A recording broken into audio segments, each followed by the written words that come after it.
Hello guys, welcome in our audit discussion. और ये है audit of different type of entity का complete chapter. जी हाँ, इसके अंदर government audit, LLP audit, multiple type of entity और आपका कोऑपरेटिव सोसाइटी पूरा कवर किया जाएगा। इसके अंदर मैं आपको इंपॉर्टेंट क्वेश्चन बताऊंगा, आगे वाले आसान वालों को, और बीच बीच में थोड़ा समझा भी दूंगा।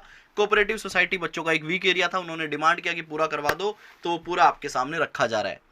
तो सबसे पहले लाइव फटाफट से ज्वाइन कर लो। ये एग्जाम से पहले की पूरी सीरीज है। मैं इस बार दिल खोल कर आपको पूरा सब कुछ दे रहा हूं, ताकि मेरे जो आने वाले स्टूडेंट हैं उनको भी किसी भी तरह की कोई भी दिक्कत ना हो।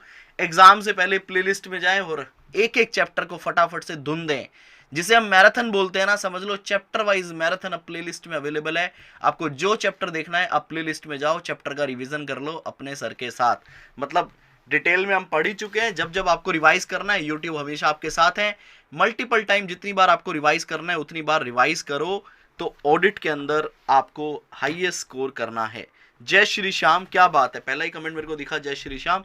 Good evening, good evening, good evening. 400 student live देख रहे हैं और लाइक हमारा 84 से भी कम है। मैं चाहूंगा इसको फटाफट से सभी स्टूडेंट लाइक करके अपनी अटेंडेंस मार्क करें, ताकि हम इस चैप्टर को फटाफट से स्टार्ट करें और कम समय में सारा इसको कवर कर लें। कम समय में फटाफट से इसको हम कवर करेंगे, तो जल्दी से एक बार वीडियो को फटाफट से लाइक कर दीजिए और आपके कमेंट में साथ साथ जरूर देखता रहूंगा। मैं आपको बताऊंगा आज। सर बहुत डर लग रहा है, प्लीज कुछ इंपॉर्टेंट तो बता दीजिए। प्रतीक बेटा, audit of item of financial statement करवा दिया, 10 से 15 नंबर वहां ठोकोगे तुम। बैंक ऑडिट करवा दिया, 8 से 10 नंबर वहां ठोक दोगे। 20 डिफरेंट टाइप ऑफ एंटिटी करवाने जा रहा हूं, 15 नंबर का तो मिनिमम आता है, 10 नंबर का मान लो यार। इसके अंदर मैं कुछ ऐसी टिप्स भी दूंगा कि अगर आपको क्वेश्चन आता है तो फटाफट से चिपका दोगे। 30 से 35 नंबर का काम ये हो गया। सारे स्टैंडर्ड करवा रखे हैं यूट्यूब पे, मैराथन में पूरा मैराथन ले रखा है सिलेबस का। आपको अभी भी डर लगेगा तो बेटा कॉन्फिडेंस कब आएगा, मैं तो ये सोच रहा हूं। ठीक है, हाँ जी, गुड इवनिंग जी। सभी बच्चे फटाफट से लाइक कर दो यार वीडियो को। एक मैं देखो एक लाइक करने वाली बात बताता हूं, पसंद आए तो लाइक कर देना। जो audit of different type of entity है, लो जी लो, कितनी मजेदार बात मैं आपको बताने जा रहा हूं, ध्यान से सुनिएगा। Audit of item of different type of entity, audit of different type of entity. कोई स्टूडेंट मुझे कमेंट करके बताए मैंने आपको क्या बताया था। Audit of item of financial statement का क्वेश्चन कौन से 2 क्वेश्चन में आता है, जरा मुझे बताओ। मैंने लास्ट में बताया था। कुछ वैनिश नहीं होगा लोकेश गोयल जी, टेंशन ना लो आप, ठीक है। लो, audit of different type of entity के बेटा आपके पास 4 मार्क्स के, 4 और 3, मतलब 4 नंबर के 2 क्वेश्चन, एक 3 नंबर का क्वेश्चन, या कोई 4 नंबर के 3 क्वेश्चन, या कोई 2 4 नंबर के क्वेश्चन आ सकते हैं। मैं सिर्फ और सिर्फ बात कर रहा हूं एमसीक्यू करेक्ट इनकरेक्ट हटा के जो पोर्शन बचता है उसका, ठीक है। तो इसका मतलब 2 क्वेश्चन तो मिनिमम आपको मिलने वाले ही हैं, 3 भी मिल सकते हैं। इतनी बढ़िया कवरेज है इस चैप्टर की। कभी कभी आईसीआई 5 अटेम्प्ट में से कोई एक ऐसा अटेम्प्ट होगा, एक अटेम्प्ट, जहां पे इस चैप्टर से सिर्फ एक क्वेश्चन आएगा 4 नंबर का, 4 मार्क का। मतलब उस चैप्टर में, उस एग्जाम में बेसिकली फिर दूसरे चैप्टर से ज्यादा क्वेश्चन कवर किए जाएंगे, इस वाले चैप्टर से कम आएगा। तो एक बात बताओ, क्या अपन ये मान के चलें कि सर हमारी किस्मत में मतलब वो एक सिंगल अटेम्प्ट है, मैं कहूंगा वो एक सिंगल अटेम्प्ट आपकी किस्मत में नहीं है। अरे सर ऐसा कैसे, इतना आसान चैप्टर, मेरी किस्मत इतनी अच्छी कैसे, आप कैसे जानते हो? क्योंकि वो मई 22 का अटेम्प्ट जा चुका है। क्या सर मई 22 का अटेम्प्ट इतना मुश्किल था? मई 22 के अंदर audit of different type of entity से क्या सिर्फ एक क्वेश्चन आया था? हाँ बेटा जी, मई 22 के अंदर 6 के अंदर सिर्फ एक ही पोर्शन आया था, बाकी उसके अंदर बहुत ही टेक्निकल क्वेश्चन सारे पेपर में दिए हुए थे। लो जी, हाँ जी भैया, हर्ष गर्ग होगा। लेकिन मैं चाहूंगा ना यार, वीडियो तो फटाफट से आप लाइक कर दो। 500 स्टूडेंट लाइव देख रहे हैं, वीडियो को तो लाइक कर दो। अगर मैं आपको इतना कुछ एक इंपॉर्टेंट बात बता रहा हूं तो सर एक बात बताइए, अगर 2 क्वेश्चन आते हैं, 3 आते हैं, तो हमें आप क्यों बता रहे हो ये बात? बेटा डिफरेंट टाइप ऑफ एंटिटी का 90%, मैं इवन 99 भी बोल सकता हूं यहाँ पे, 99% जो क्वेश्चन है वो क्वेश्चन नंबर 6 में आपका आएगा। जो आपका लास्ट क्वेश्चन होता है ना पेपर का, उसमें आएगा। क्वेश्चन नंबर 6 का ए हो सकता है, बी हो सकता है, सी हो सकता है। मतलब क्वेश्चन नंबर 6 के अंदर ही हो सकता है उसके तीनों पार्ट आ जाए, कोई एक डी पार्ट किसी दूसरे चैप्टर पे आ जाए। या तो 3 क्वेश्चन आने तो तीनों क्वेश्चन 6 में आ जाएंगे, या फिर क्वेश्चन 6 के अंदर वो 2 पार्ट दे देगा, ए या सी, ए और डी, और या फिर क्वेश्चन नंबर 4 का डी या फिर क्वेश्चन नंबर 5 का डी। इस तरह से जो आपके जो 4 और 5 होते हैं वहां पे 1 पार्ट दे देगा, 1 पार्ट। ये जरूरी नहीं है, ये तब है जब उसको 3 क्वेश्चन देने हैं इस चैप्टर से, तो 2 वो यहां दे सकता है क्वेश्चन 6 में, एक यहां दे सकता है। सर इससे क्या फर्क पड़ता है, कहीं भी आए हमें तो धुन देना है। लेकिन देखो इससे फर्क पड़ता है बेटा, अगर मेरे को एग्जाम का पैटर्न पता है कि पास्ट ट्रेंड पिछले 10 अटेम्प्ट का ये है, तो कहीं ना कहीं मेरा एक कॉन्फिडेंस लेवल इंक्रीज होता है। अगर पेपर में वो सेम रिपीट होता है, तो नहीं रिपीट होता है तो ठीक है, हम उन सिचुएशन को हैंडल करके हमारा पेपर अटेम्प्ट कर ही देंगे। लेकिन अगर वो सिचुएशन रिपीट होती है तो वो हमारे लिए बेनिफिशियल होती है। सर ये आपको देखो, अगर आपने audit of different type of entity को बहुत अच्छे से कर रखा है तो नंबर 1 बात, इसमें कभी भी कोई भी केस स्टडी नहीं बनती। ये हमेशा हमेशा हमेशा प्लेन क्वेश्चन आता है। मतलब या तो आपसे सीएजी का ऑब्जेक्टिव, पावर, उसकी ड्यूटीज, या फिर कोई भी क्वेश्चन पूछेगा वो डायरेक्ट पूछेगा, और क्वेश्चन नंबर 4 या 3 नंबर के। इसका मतलब या तो आता है या नहीं आता है, या तो आर या पार। अगर आपको आता है तो आप क्या कर सकते हैं, अपने पेपर की शुरुआत ही क्वेश्चन नंबर 6 के आंसर ए के साथ, और इनके आंसर छोटे होते हैं। सबसे खास बात क्या है ना, इस वाले चैप्टर के आंसर छोटे होते हैं। अगर कोई भी एक आंसर आया, आपने अपने 4 पॉइंट लिखे, खत्म। 6 का बी 4 पॉइंट लिखे, खत्म। अगर 3 आ गए, सी खत्म। 5 का डी खत्म। तो मतलब आप स्टार्टिंग में ही 15 नंबर का काम 15 मिनट या 20 मिनट में अचीव कर लेंगे। तो इससे बड़ी बात और क्या हो सकती है। तो ये मैंने 7 मिनट के अंदर बताया कि इस चैप्टर की जो कवरेज है वो मिनिमम 10 मार्क्स की मान के चलेगा, आउट ऑफ 56। मैं आउट ऑफ 56 आपको 25 से 30 नंबर का काम करवा चुका हूं आज के अंदर। ठीक है, 25 का मान लो, चलो आप आउट ऑफ 56। सर अब आप बात कर लेते हैं इंपॉर्टेंट क्वेश्चन की। इंपॉर्टेंट क्वेश्चन को मैं मार्क करवाना चाहूंगा, लेकिन स्टिल मैं जानना चाहता हूँ वो 200 बच्चे क्या मुझे आई लव यू बोलना चाहते हैं, आई हेट यू बोलना चाहते हैं। प्लीज़ आप कमेंट में ही बता दो, आप वीडियो पे तो बता नहीं रहे हो। अगर आप मेरे को प्यार करते हो, अगर आपको मैं थोड़ा बहुत हेल्प कर पा रहा हूँ, अगर हम दोनों एक दूसरे के साथ कनेक्टेड हैं, अगर आपको लगता है कि भाई ये एक वर्चुअल क्लास नहीं है, कपिल सर मेरे सामने बैठे हैं और कल के पेपर में मेरी हेल्प कर रहे हैं एज ए बिग ब्रदर, तो इस वीडियो को लाइक कर दो, ताकि मुझे लगे कि ये 600 स्टूडेंट जो मेरे सामने बैठा हुआ है ना, ये मेरी क्लासरूम में बैठा है, ना कि वर्चुअल बैठा है। मेरे को भी ऐसा फील चाहिए आप लोगों की साइड से, मेरे को ऐसा फील चाहिए आप लोगों की साइड से। बहुत बहुत धन्यवाद संतोष जी, बहुत बहुत धन्यवाद। वीडियो को लाइक कर दो, 600 स्टूडेंट देख रहे हैं, 600 लाइक कर दो यार, ताकि एक एनर्जी आ जाए। कोऑपरेटिव सोसाइटी में 1 घंटा लगेगा, इसलिए मैं बोल रहा हूँ, थोड़ी एनर्जी सेव करनी है, और क्योंकि आपके साथ बैठे रहना है मुझे, कमेंट्स को भी रिप्लाई करना है, क्वेरीज को भी रिप्लाई करना है, बाकी चीज़ें भी आपके साथ डिस्कस करनी है। लो जी, अब आप बुक ओपन कर लो। अगर आप आईसीआई स्टडी मटेरियल से पढ़ाई कर रहे हो, आईसीआई स्टडी मटेरियल ओपन कर लो। अगर आपके पास मेरी बुक है, आप मेरी बुक ओपन कर लो, कोई दिक्कत वाली बात नहीं है। ठीक है, सेम कंटेंट मिलेगा आपको। गवर्नमेंट ऑडिट का मीनिंग लर्न करना है। अगर आप बीच में बोलोगे सर ये वाली बात मेरे को समझा दो, मैं समझा दूंगा। लर्न करना है तो ये इंपॉर्टेंट है। मीनिंग आपको, मीनिंग एंड ऑब्जेक्टिव आपको याद करना है। मैं लर्न लिख रहा हूँ बकायदा, ठीक है। Government audit means the objective, systematic, professional and independent examination of financial, admin and other operational activity of public entity. Financial नहीं देखना, जैसे बाकी एंटिटी में तो हम क्या करते हैं, हम एज ए स्टैच्यूटरी ऑडिट क्या करते हैं, सिर्फ फाइनेंशियल देखते हैं। लेकिन गवर्नमेंट ऑडिट के अंदर सीएजी क्या करवाता है, फाइनेंशियल भी चेक करवाता है, फाइनेंशियल भी चेक करवाता है, एडमिन भी चेक करवाता है, ऑपरेशन भी चेक करवाता है, ठीक है। और इसका ऑब्जेक्टिव क्या है? Its objective is to ensure accountability of the government entity in respect of public revenue and expenditure. हमें जो सरकार के पास जो पब्लिक का पैसा जो आता है ना, उसके रिवेन्यू और उसके एक्सपेंडिचर की अकाउंटेबिलिटी, अकाउंटेबिलिटी जो है ये एक कीवर्ड है। अगर ये आपके पेपर में नहीं दिखा तो आपको नंबर नहीं मिलेंगे, ठीक है। तो ये आपको याद करना है, ये आपको अकाउंटेबिलिटी वर्ड लर्न होना चाहिए, ठीक है।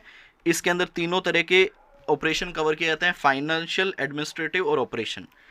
Auditor present A report containing audit finding along with the recommendation for future action. ये कॉमन पॉइंट है, हर जगह सेम रहता है।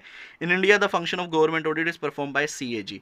तो ये जो गवर्नमेंट ऑडिट मीनिंग, ये मीनिंग इसकी हेडिंग है ना, सिर्फ मीनिंग नहीं होनी चाहिए, मीनिंग एंड ऑब्जेक्टिव, ये आपको लर्न करना है।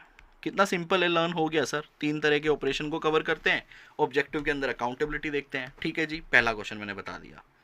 उसके बाद जितना भी ये रिमूवल, रेम्यूनरेशन, टर्म्स, अपॉइंटमेंट, ये सारे आपके एमसीक्यू में आ सकते हैं। एक प्लेन रीडिंग लगा लेना, ठीक है, प्लेन रीडिंग लगा लेना। उसके बाद मैं आपको दूंगा यहाँ पे क्वेश्चन, इसको सिर्फ आपको रीड करना है। ये इंपॉर्टेंट की कैटेगरी में आता है, लेकिन मैं इसलिए नहीं दे रहा क्योंकि पीछे 2 अटेम्प्ट पहले आ गया है, इसलिए मैं नहीं दे रहा। Important but already in exam, आप लिख लो। मैंने इसीलिए आधा घंटा लगाया है यही देखते टाइम कि इस आपके एग्जाम के लिए क्या इंपॉर्टेंट है, ठीक है।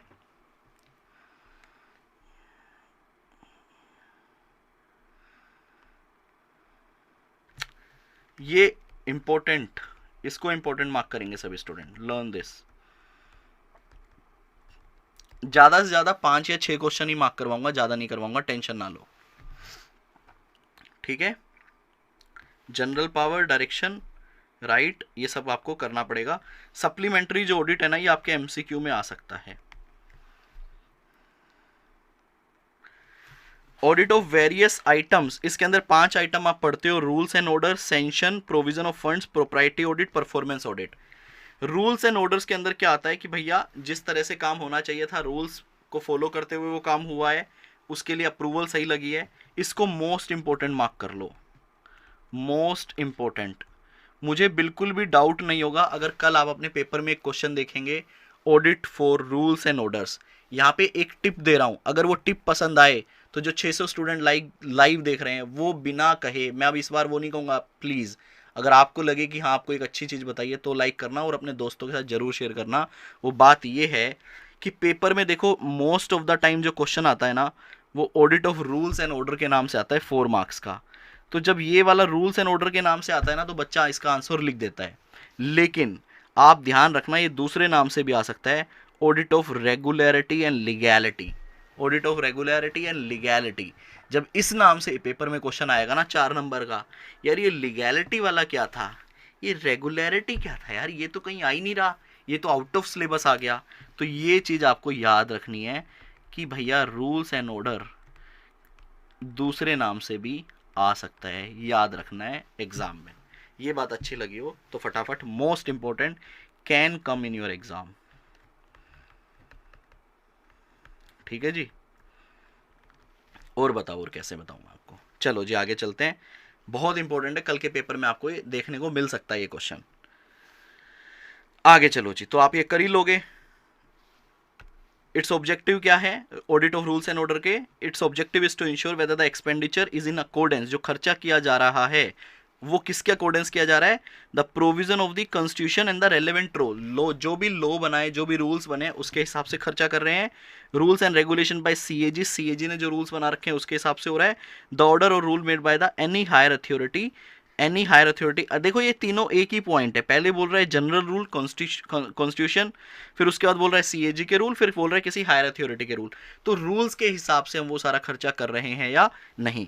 इन this connection auditor should have sound knowledge of rules and order with reference to the following, किस किस की आपको नॉलेज होनी चाहिए। The power to incur and sanction expenditure from the consolidated fund, contingency fund of India और state. अब ये consolidated fund और कंटीजेंसी फंड में अभी नहीं समझा रहा हूँ, तो उसमें से पैसा निकालने की पावर किसके पास है वो एक ऑडिटर को पता होनी चाहिए, भाई कौन पैसा निकाल सकता है। The mode of presentation of claim, बेटा जब भी आप कोई खर्चा करते हो तो आप अपने ऑफिस के अंदर बिल सबमिट करते हो ना कि देखो भैया मैं एक क्लाइंट पे गया था, 100 रुपये मैंने खर्चा किया है। तो mode of presentation of claim क्या रहेगा, जो गवर्नमेंट के एक्सपेंडिचर होते हैं उस पर आप जो पैसा निकालोगे तो उसके अगेंस्ट जो आप प्रोसीजर क्या रहेगा वो खर्चे को क्लेम करने का। Fund and the financial rules prescribing the procedure to be followed by the government and regulating the condition of service, pay and allowance and pension of the government servants। तो इनकी सब चीज़ों की आपको नॉलेज होनी चाहिए। तो ये 3 पॉइंट हैं रूल्स के हिसाब से, और एक ऑडिटर को क्या पता होना चाहिए, किस चीज़ की नॉलेज होनी चाहिए। ये आपके एग्जाम में 4 नंबर का क्वेश्चन आ सकता है। ठीक है, अगर आपको मज़ा आ रहा है तो प्लीज़ लाइक कर दीजिए। उसके अलावा ऑडिट ऑफ सैंक्शन बहुत सिंपल है, प्लेन रीड करना, ओनली रीड। ठीक है, provision of funds only read. Propriety audit most important. Propriety audit भाई इस तरह से पैसा खर्च करो जैसे कि वो आपका अपना पैसा है, आप उसको वेस्टफुल एक्सपेंडिचर मत करो, किसी एक ग्रुप ऑफ पीपल के लिए खर्चा मत करो, आप उसको इस तरह से खर्च करो जैसे आप अपना खुद का पैसा खर्च करते हो। ठीक है, तो ये क्वेश्चन आपको लर्न करना है। हालांकि क्लास में भी हम बताते हैं, बहुत इंपॉर्टेंट है और इसको अच्छे से याद भी करवाते हैं। ठीक है, ये आप कर लोगे self. Propriety audit, wasteful expenditure नहीं करना है, अगर आपके पास पैसा होता तो आप उसको किस तरह से खर्च करते। ठीक है sir. Performance audit and full scope audit में 3 तरह के ऑडिट आते हैं, एफिशिएंसी, इफेक्टिवनेस और इकोनॉमी। तो ट्रिपल ई के नाम से हम इसे जानते हैं, ये भी इंपॉर्टेंट है।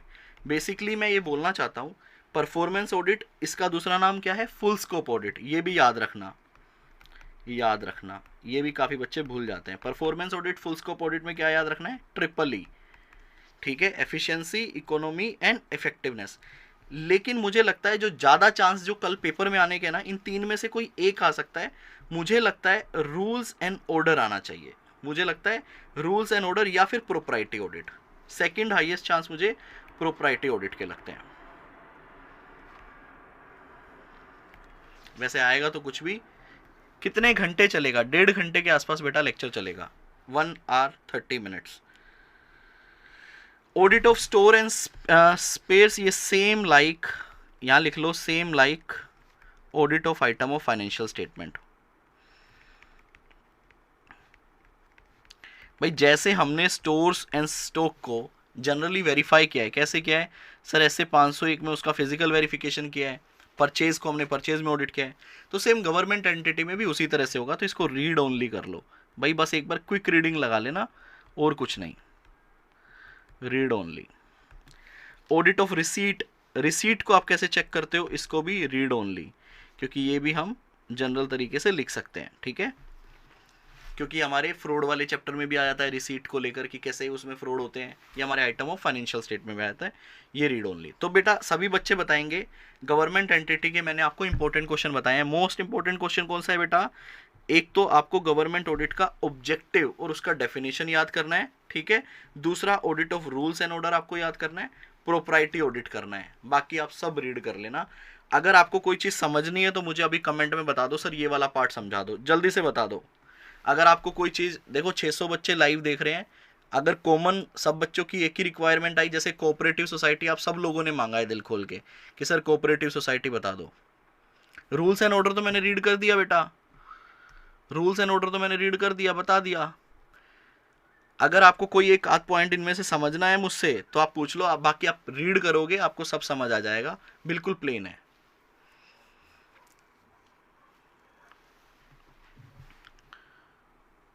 बेटा मैं फिलहाल गवर्नमेंट ऑडिट की बात कर रहा हूं।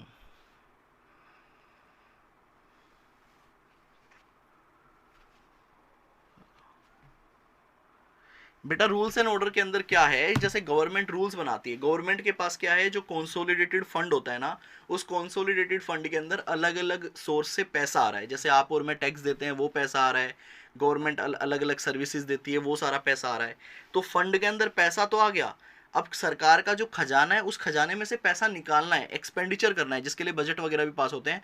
तो उस खजाने में से पैसे कैसे निकालेंगे, तो सरकार क्या करती है, उसके लिए रूल्स बनाती है, अलग अलग तरीके के रूल्स बनाते हैं। सीएजी का अप्रूवल लगता है, सेंट्रल गवर्नमेंट का बजट पास होता है, फिर आपको लोकल लेवल पे भी जो भी हायर अथॉरिटी होती है उनका भी अप्रूवल लेना होता है, जहाँ पे वो पैसा खर्च किया जा रहा है वहाँ के भी अप्रूवल्स लेने होते हैं। तो एक ऑडिटर को उन सारे अप्रूवल्स को देखना पड़ता है, सीएजी के अप्रूवल को देखना पड़ता है, वो सारे रूल्स की उसको नॉलेज होनी चाहिए, ये वाली बातें थी। ठीक है, पहले इंपॉर्टेंट लिखवा दो, एक बच्चा बोल रहा है। अब आता है audit of other entity. Other entity के अंदर आपको मैं करवाऊंगा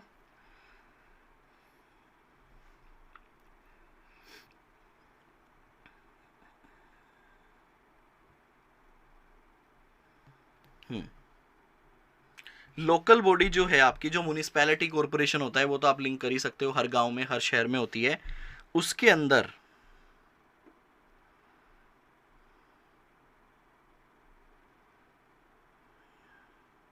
चलो बेसिक रीड कर लेना, ओनली रीड कर लो इसको आप, ओनली रीड, लेकिन करके जाना, ठीक है, ओनली रीड। तो पहला मैंने आपको लोकल बॉडीज बताई है।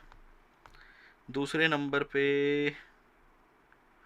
एनजीओ, एनजीओ, एनजीओ नहीं, एनजीओ में नहीं बता रहा। जो चीज मैं नहीं बता रहा उसको आप सिर्फ ओनली रीड कर सकते हो, ठीक है।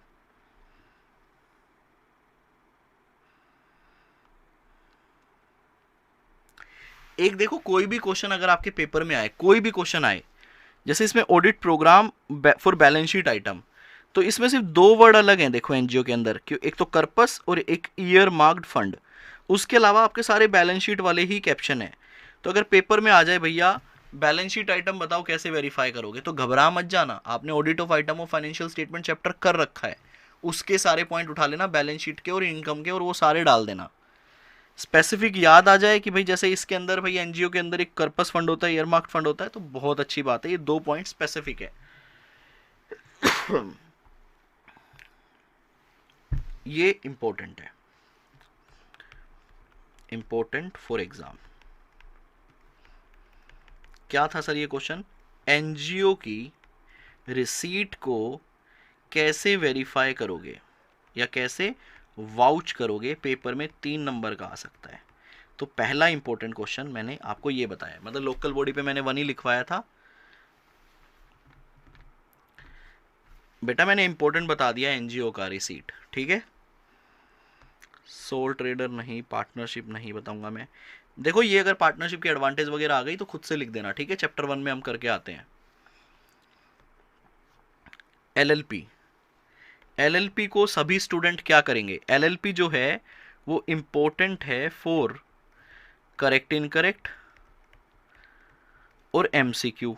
तो मैंने क्या किया हुआ है, एक चार्ट अवेलेबल है, चार्ट अवेलेबल है बेटा टेलीग्राम चैनल पे, सीए कपिल गोयल, एक पेज में सारे मेन पार्ट आ जाते हैं कि कौन कौन सी फाइलिंग करनी है, कब करनी है, क्या पेनल्टी है, कितने पैसे देने हैं, सब उस एक पेज के अंदर आ जाते हैं। तो वो पेज आपको रेफर करना है, इसमें छोटी छोटी चीज़ें हैं that is relevant for your correct incorrect and MCQ, तो उसके लिए आप जरूर करके लेके जाइएगा।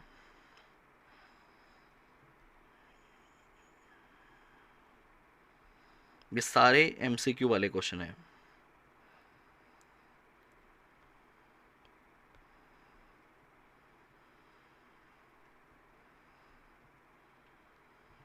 इस क्वेश्चन को आप इंपॉर्टेंट मार्क कर लो।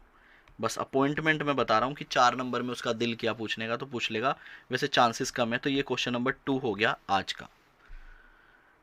चार्ट बेटा Telegram channel CA Kapil Goyal, मैं दोबारा से अपलोड कर दूंगा, डोंट वरी, इस लेक्चर के बाद दोबारा अपलोड कर दूंगा। तो दूसरा क्वेश्चन हो गया ये, हाँ जी सर हो गया। रीड ओनली, ठीक है, रीड ओनली। जो रीड ओनली लिख रहा हूं ना वो एक बार फटाफट से फास्ट रीडिंग करनी है उसकी, चाहे चार्ट से करो चाहे बुक से करो।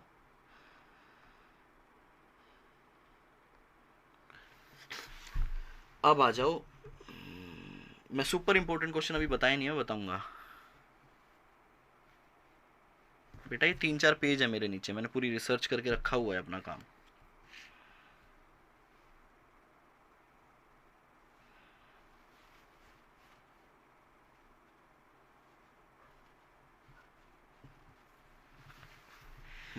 ठीक है, ओनली रीड।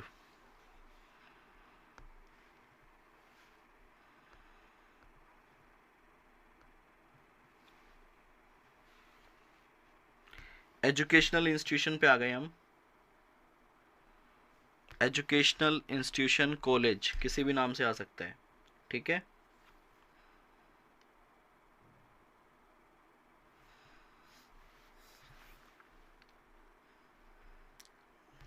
स्कूल के नाम से भी आ सकता है। बेटा इसको मार्क करो, जो एजुकेशनल इंस्टीट्यूशन है उसकी receipt from fee from student, rent income, income from investment, donation, अलग अलग तरीके से रिसीट होती है किसी कॉलेज में। लिख लो, super important, super important for exam, exam में आ सकता है। दूसरे क्वेश्चन पे लिखवा रहा हूं मैं, ये एग्जाम में आ सकता है। एक मैंने रूल्स एंड ऑर्डर या प्रोप्राइटी ऑडिट पे लिखवाया है, दूसरा ये कौन सा क्वेश्चन है हमारा, कौन सा क्वेश्चन है जो मैं इंपॉर्टेंट मार्क करवा रहा हूं? Question number 3। बाकी सब रीड ओनली है। सर इनमें से नहीं आया तो क्या हम आपको पकड़ के पीटे? भाई मैं अपना फर्ज पूरा कर रहा हूँ, बच्चों को इंपॉर्टेंट चाहिए था इसलिए दे रहा हूँ, अदरवाइज मैंने हिस्ट्री में कभी इंपॉर्टेंट नहीं दिया। लास्ट अटेम्प्ट में दिया था, उससे आप लोगों की आदत लग गई है कि 2 इंपॉर्टेंट, तो इस वजह से दे रहा हूँ। आ गए तो बहुत अच्छी बात है, नहीं बाकी रीड करके जा रहे हो, देखो वो आपका एक आप रिस्क ले रहे हो और मैं उसमें आपको सपोर्ट कर रहा हूँ कि कैसे एक कैलकुलेटेड रिस्क ले सकते हैं। चलो जी आगे चलो। तो ये बहुत इंपॉर्टेंट क्वेश्चन है, स्कूल का रिसीट। ठीक है, जो मैंने बता दिया उसको मैं रिमूव कर लेता हूँ ताकि मैं बार बार ना देखूँ इधर। ठीक है, उसके अलावा एक्सपेंसेस नहीं, asset, asset liability, hospital, hospital hospital hospital को है ना हेल्थ केयर के नाम से भी जानते हैं, health care. Read only, read only क्यों सर? रीड ओनली क्यों? सेम क्वेश्चन 2 बार आ चुका है ऑलरेडी, पिछले 3 अटेम्प्ट में, 3-4 अटेम्प्ट में 2 बार आ चुका है, तो आप इसको सिर्फ रीड करके जाएंगे। सर ये 2 बार क्यों आ गया पिछले 3-4 अटेम्प्ट में? ये इसलिए आ गया 2 बार क्योंकि ये क्वेश्चन है ना चेंज हुआ है, लैंग्वेज चेंज हुई है। लैंग्वेज जो है इसकी आईसीआई स्टडी मटेरियल में वो अपडेट की थी, तो जैसे ही अपडेट की आईसीआई ने लगातार 2 बार पूछ लिया, तो 4 अटेम्प्ट में 2 बार ये क्वेश्चन आ चुका है, तो इसलिए मैंने कहा रीड ओनली। अदरवाइज ये बहुत इंपॉर्टेंट क्वेश्चन, मैंने मतलब लास्ट अटेम्प्ट में मैंने इसको इंपॉर्टेंट बताया था, लेकिन अभी आपको कह रहा हूँ रीड कर लो।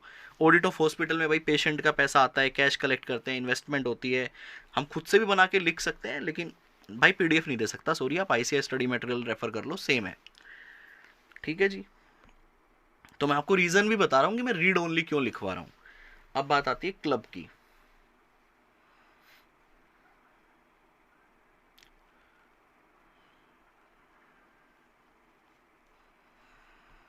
क्लब का जो ये है ना, special steps to be involve in audit are stated below, ये भी लैंग्वेज अपडेट हुई है, लेकिन उसके बाद ये एक बार आ चुका है, लेकिन ये दोबारा पूछा जा सकता है। तो सर एक बात बताओ, हमारी किताब के अंदर 12-12 पॉइंट है, तो हम 12-12 पॉइंट करके जाएं क्या? नहीं मेरे बेटा, 3 नंबर का क्वेश्चन आएगा या मैक्सिमम 4 नंबर का क्वेश्चन आएगा, तो आप कोई भी 5 पॉइंट करके चले जाना, एनी 5। और ये कौन हर्ष या यश, ये मत करो यार प्लीज, आप स्पैम मत करो, इतना मत लिखो, मुझे मजबूरन आपको टाइम आउट करना पड़ रहा है। ऐसे मत करो यार, आप यू आर प्रोफेशनल। ठीक है, पीडीएफ नहीं दे पाऊंगा यार, आईसीआई स्टडी मटेरियल आप वहां रेफर कर लो, तो ये आप कर लेना इंपॉर्टेंट। Question number 4। ठीक है जी, लेकिन मैं मोस्ट इंपॉर्टेंट पेपर में आ सकता है वो नहीं लिख रहा है इसके साथ, कोई भी 4-5 पॉइंट कर लेना।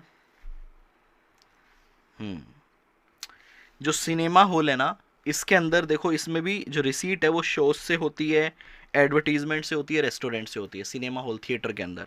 ये भी आपके एग्जाम में आ सकता है, सुपर इंपॉर्टेंट। सर ये इतना आसान आया नहीं है काफ़ी टाइम से, super important for your exam, जबकि आसान बहुत है ये, सबको पता है। थिएटर के अंदर भैया शोज से पैसे आएंगे, तो उसके अंदर देखो 6-7 पॉइंट है, तो या तो सिर्फ रिसीट फ्रॉम शोज, अगर और पेपर काफ़ी स्पेसिफिक पूछेगा तो पूछ लेगा भैया बताओ थिएटर के अंदर रिसीट फ्रॉम शोज आती है ना, उसमें आप क्या वेरीफाई करोगे, तो 7 पॉइंट दे रखे, आप कोई भी 4 या 5 पॉइंट लिख लेना। जनरलाइज आ जाए तो रिसीट फ्रॉम शोज भी लिख देना, एडवर्टीजमेंट भी लिख देना, रेस्टोरेंट इनकम भी लिख देना, 4 या 5 पॉइंट। तो ये क्वेश्चन आपके लिए इंपॉर्टेंट था, बस रिसीट के ऊपर मैं क्वेश्चन बता रहा हूँ, एक्सपेंडिचर की बात नहीं कर रहा मैं, सिर्फ रिसीट। इस टाइम कपिल सर का ऑडिटर वाला माइंड चल रहा है, आप कह सकते हो बेटा। तो ये हमारा क्वेश्चन नंबर 5 हो गया। 10 साल काम किया है बेटा, वो सब उसी का ही ज्ञान है, समझ लो आप।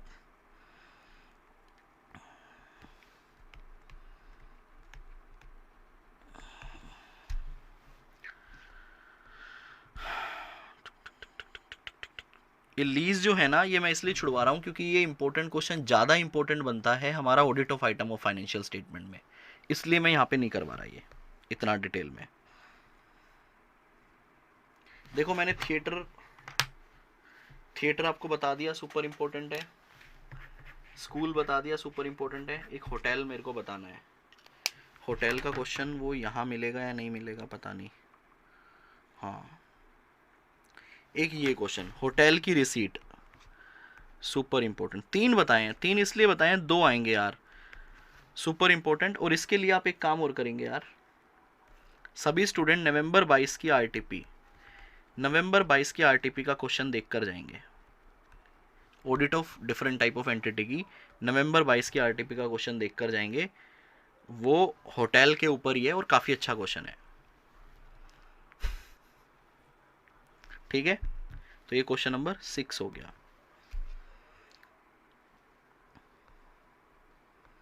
मैंने कहा था 7 या 8 क्वेश्चन दूंगा, उससे ज़्यादा नहीं दूंगा, तो 6 तो हो गए, 6 हो गए।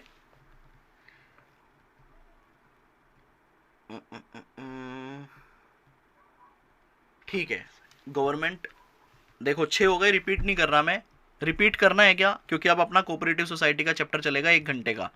ये बताओ 6 क्वेश्चन रिपीट करूं क्या, 6 क्वेश्चन रिपीट करूं, यस और नो, जल्दी से बताओ। क्या 6 क्वेश्चन रिपीट करूं, फटाफट से बता दो, फिर अपन करते हैं कोऑपरेटिव सोसाइटी। यस, लो देख लो यार, फटाफट रिपीट कर लो, फिर 1 घंटे में हमारा हो जाएगा। एक मैंने आपको इंपॉर्टेंट बताया है बेटा, आप सिर्फ इंपॉर्टेंट डिस्कस कर रहे हैं। होटल के अंदर जो ऑडिट ऑफ होटल होती है, उसकी रिसीट के अंदर क्या क्या आप ऑडिट करोगे, क्या वाउच करोगे, वो ठीक है पहला क्वेश्चन। मतलब अब पीछे से चल रहा हूं मैं। उसके अलावा ओनली रीड जो रखा है वो भी आपको देखना पड़ेगा। सिनेमा हॉल या थिएटर या किसी भी नाम से आए, उसकी रिसीट फ्रॉम शोज या फिर रिवेन्यू को आप कैसे वाउच करोगे, दूसरा क्वेश्चन। ऑडिट ऑफ क्लब, तीसरा क्वेश्चन। ऑडिट ऑफ हॉस्पिटल को सिर्फ रीड करके जाना। Super important, super important, super super important, school, institution, college, इसके अंदर रिसीट को कैसे ऑडिट करोगे। फी from student, rent income, total पे भी आ सकता है, किसी एक पे भी पहुंच सकता है, शायद 4 हो गए। ठीक है, उसके ऊपर चलो। चैरिटेबल सिर्फ ओनली एक बार रीड कर लेना। एलएलपी में ऑडिटर को कैसे अपॉइंट करने एक बार देख लेना। ये एलएलपी चार्ट से कर लेना, एमसीक्यू करेक्ट इनकरेक्ट के लिए इंपॉर्टेंट है। ये मैंने appointment of auditor in LLP important दिखा रखा है, तो एक 5वां क्वेश्चन मैंने ये मार्क करवाया है आपको। Audit of LLP and audit and filing requirement, ये चार्ट से ही करना आप। एनजीओ की रिसीट को कैसे वेरीफाई करना, ये एक 6 ये हो गया। और एक फिर मैंने गवर्नमेंट ऑडिट का डेफिनेशन एंड ऑब्जेक्टिव, नहीं एक ये 7 क्वेश्चन हो गया प्रोप्राइटरी ऑडिट या फिर हमारा रूल्स एंड ऑर्डर। और 8वां हो गया हमारा, 8वां हो गया गवर्नमेंट ऑडिट का ऑब्जेक्टिव। मतलब टोटल 8 या 9 क्वेश्चन है। पूरे सिलेबस की भी इंपॉर्टेंट दूंगा मैं आपको पल्लवी, अभी बात करते हैं पूरे सिलेबस की भी। पहले हम आइटम और डिफरेंट टाइप ऑफ एंटिटी निपटा ले, फिर हम बाकी सिलेबस की भी इंपॉर्टेंट देख लेंगे। तो 8 या 9 क्वेश्चन समझ आए। कोऑपरेटिव में इंपॉर्टेंट 1 घंटे का लेक्चर है, वो देख लो, उसमें इंपॉर्टेंट बता दूंगा मैं, उसी में इंपॉर्टेंट कवर आ जाएगा। अब आप मुझे बताओ, कोऑपरेटिव सोसाइटी स्टार्ट करें। कोऑपरेटिव सोसाइटी में प्ले करूंगा आपके लिए 1 घंटे का लेक्चर, लेकिन मैं यहीं पे बैठा हुआ हूँ, आपकी क्वेरी देख रहा हूँ साथ साथ। उस 1 घंटे के लेक्चर में ही बहुत डिटेल में समझा दूंगा। आपके एग्जाम में कोऑपरेटिव सोसाइटी से 5 या 6 नंबर का काम आ सकता है, क्योंकि वो करेक्ट इनकरेक्ट और एमसीक्यू में भी आता है। 4 नंबर का एक क्वेश्चन वहाँ आ जाएगा, 2 नंबर का करेक्ट इनकरेक्ट में आ जाएगा, 6 और 1 या 2 आपके एमसीक्यू में आ सकता है। सिर्फ कोऑपरेटिव सोसाइटी से 6 या 7 नंबर का काम आ सकता है, इसलिए मैं 1 घंटे का सेशन ले रहा हूँ आज। इंपॉर्टेंट पता चल जाएगा। प्ले करूं क्या, सभी मेरे साथ हैं? Are you all ready? मैं पूछ लेता हूं। 1 घंटे के लिए आप रेडी हैं? लेकिन कोऑपरेटिव सोसाइटी ऐसा हो जाएगा सुपर डुपर हिट आपका, मतलब सेल्फ नहीं कर पाओगे इस पॉइंट ऑफ टाइम पे आप, अगर आपने नहीं किया हुआ तो। जल्दी से कमेंट करो, then I will play cooperative society. फिर उसके बाद जैसे एक बच्ची ने बोला है कि सर बाकी चैप्टर के इंपॉर्टेंट भी बता दो, वो भी बता देंगे, लेकिन पहले एक एक करके करते हैं ना यार। हमने आइटम ऑफ फाइनेंशियल स्टेटमेंट कर लिया, बैंक ऑडिट कर लिया, अब डिफरेंट टाइप ऑफ एंटिटी कर लेते हैं, उसके बाद हम आगे कर लेंगे। यस सर, सभी स्टूडेंट रेडी हैं? चलो जी, आपके सामने अब आ रहा है ऑडिट ऑफ कोऑपरेटिव सोसाइटी। मैं आपके सामने ही रहूँगा, सारे कमेंट्स देखूंगा और उसके बाद मैंने सारे एग्जाम के क्वेश्चन जो आ सकते हैं पॉसिबल है वो सारे मार्क करवा दिए हैं। लीजिए, ये रहा आपके सामने कोऑपरेटिव सोसाइटी। एंजॉय कीजिए लेक्चर को, 1 घंटे 10 मिनट में खत्म हो जाएगा। बहुत ही इंटरेस्टिंग चैप्टर जिसका नाम है ऑडिट ऑफ कोऑपरेटिव सोसाइटी। काफी स्टूडेंट इसका वेट भी कर रहे थे और काफी ने, इतना सिंपल चैप्टर है कि अगर एक बार सेल्फ भी किया होता तो अभी तक कंप्लीट हो चुका होता। लेकिन खैर, ये सारी बातें रखते हैं साइड में और आज हम स्टार्ट करते हैं ऑडिट ऑफ कोऑपरेटिव सोसाइटी। जिस तरह से हमने कंपनी ऑडिट पढ़ा था, वहाँ पे हमने देखा था अपॉइंटमेंट ऑफ ऑडिटर, ऑडिटर चाहे तो रिजाइन भी कर सकता है, ऑडिटर को रिमूवल भी किया जा सकता है। एक ऑडिटर की कुछ स्पेशल पावर्स होती हैं, कुछ ड्यूटीज होती हैं, उनको कुछ बेसिक इंक्वायरीज करनी होती है। ये सब आपने कंपनीज ऑडिट में पढ़ा था, राइट? और कंपनी ऑडिट के अंदर हमें कैसे ऑडिट करना है, कंपनी का हमें कैसे ऑडिट करना है, वो तो हम पूरे इंटर में ही पढ़ रहे हैं कि भैया हम वॉक थ्रू करते हैं, टीओसी करते हैं, सब्सटेंटिव ऑडिट प्रोसीजर लगाते हैं और फाइनेंशियल स्टेटमेंट का हर एक कैप्शन अच्छे से चेक करते हैं। अच्छे से चेक करने का मतलब है we will obtain sufficient appropriate audit evidence to make sure that there are no material misstatement exist in the financial statement. तो ये हमारा काम होता है एक कंपनी का ऑडिट करते टाइम। जिस तरह से कंपनी बनाई जाती है उसी की एक दूसरी, समझ लीजिए एक दूसरे तरीके से भी आप अपना काम कर सकते हो, जिसको बोलते हैं cooperative societies. Cooperative society generally profit objective से नहीं बनाई जाती। देखिए, नाम में ही क्या है, कोऑपरेट करना। कोऑपरेट का मतलब आपस में एक दूसरे का सहयोग करना और सोसाइटी के लिए काम करना। यहाँ पे सोसाइटी बड़े लेवल पे भी हो सकती है, छोटे लेवल पे भी हो सकती है। जैसे कि मैं बात करूं इफ्को की, जो फर्टिलाइजर्स के अंदर आज के दिन सबसे बड़ी कोऑपरेटिव सोसाइटी है, वो किसानों के लिए और फर्टिलाइजर को लेकर काम करती है। मैं बात करूं अगर आपकी अमूल की, जो दूध के अंदर काम करते हैं, वो मल्टी स्टेट्स, काफ़ी स्टेट्स के लोगों को काम देते हैं जो अपना दूध उत्पादन करते हैं, दूध का प्रोडक्शन करते हैं, उन लोगों के लिए काम करते हैं और पूरे इंडिया में एक तरह से मिल्क सप्लाई भी करते हैं। तो कहीं ना कहीं वो बिजनेस भी कर रहे हैं, राइट? अब उस बिजनेस को करने के लिए उन्होंने क्या किया, जितने भी प्रोडक्शन करने वाले लोग होते हैं मिल्क को, उन सबको अपना मेंबर बना लिया, या कुछ लोग डायरेक्टली सेल भी करते हैं और उसको फिर वो एट मिनिमम प्राइस और एक बहुत अच्छे तरीके से डिस्ट्रीब्यूट करते हैं। ऐसे ही चेन्नई में भी एक मिल्क कंपनी है जो कि कोऑपरेटिव सोसाइटीज़ हैं। उसके अलावा छोटे लेवल पे बात करूँ तो आपने ग्रुप हाउसिंग सोसाइटीज़ भी सुनी होंगी, जहाँ पे जैसे अगर आप किसी सोसाइटी में रहते हैं तो वहाँ पे एक RWA बन जाती है, दैट इज़ ऑल्सो एक कोऑपरेटिव सोसाइटी। तो कोऑपरेटिव सोसाइटी बनाने का मेन ऑब्जेक्टिव ये होता है कि ग्रुप ऑफ पीपल, और मान लीजिए पूरे शहर के लोग या पूरे गाँव के लोग इकट्ठा मिलकर एक सोसाइटी बनाते हैं और उसमें काम करते हैं। कॉमन ऑब्जेक्टिव जो होता है वो सबका साथ और सबका विकास होता है कि भैया हम बिजनेस इस तरीके से करें कि सबको फायदा हो और एक मिनिमम कॉस्ट पे एक सही तरीके से वो सर्विसेज दी जा सके। ये बेसिकली ऑब्जेक्टिव होता है कोऑपरेटिव सोसाइटी का। इस कोऑपरेटिव सोसाइटी के चैप्टर के अंदर आपको बेसिकली मेन 21 बातें ध्यान में रखनी है, 21 बातें आपको ध्यान रखनी है। बहुत ही सिंपल बातें हैं, वो हम आपके साथ डिस्कस करेंगे और मैं ये भी बताऊंगा आपको कि इसको आप समरी से कैसे कर सकते हैं। तो सबसे पहले एक बार बैकग्राउंड देख लीजिए, then we will start our 21 main बातें। 11 + 10 देखिएगा क्या कहता है।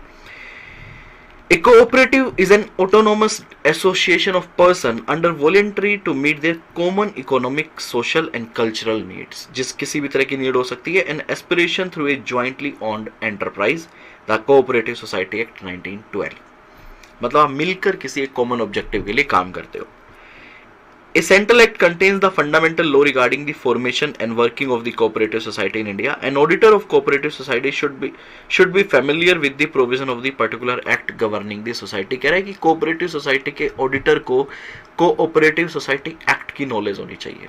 ये तो बड़ी बेसिक बात है, जब हम कंपनी का ऑडिट करते हैं तो हमें कंपनीज एक्ट की नॉलेज होनी चाहिए, बड़ा ही फंडामेंटल है।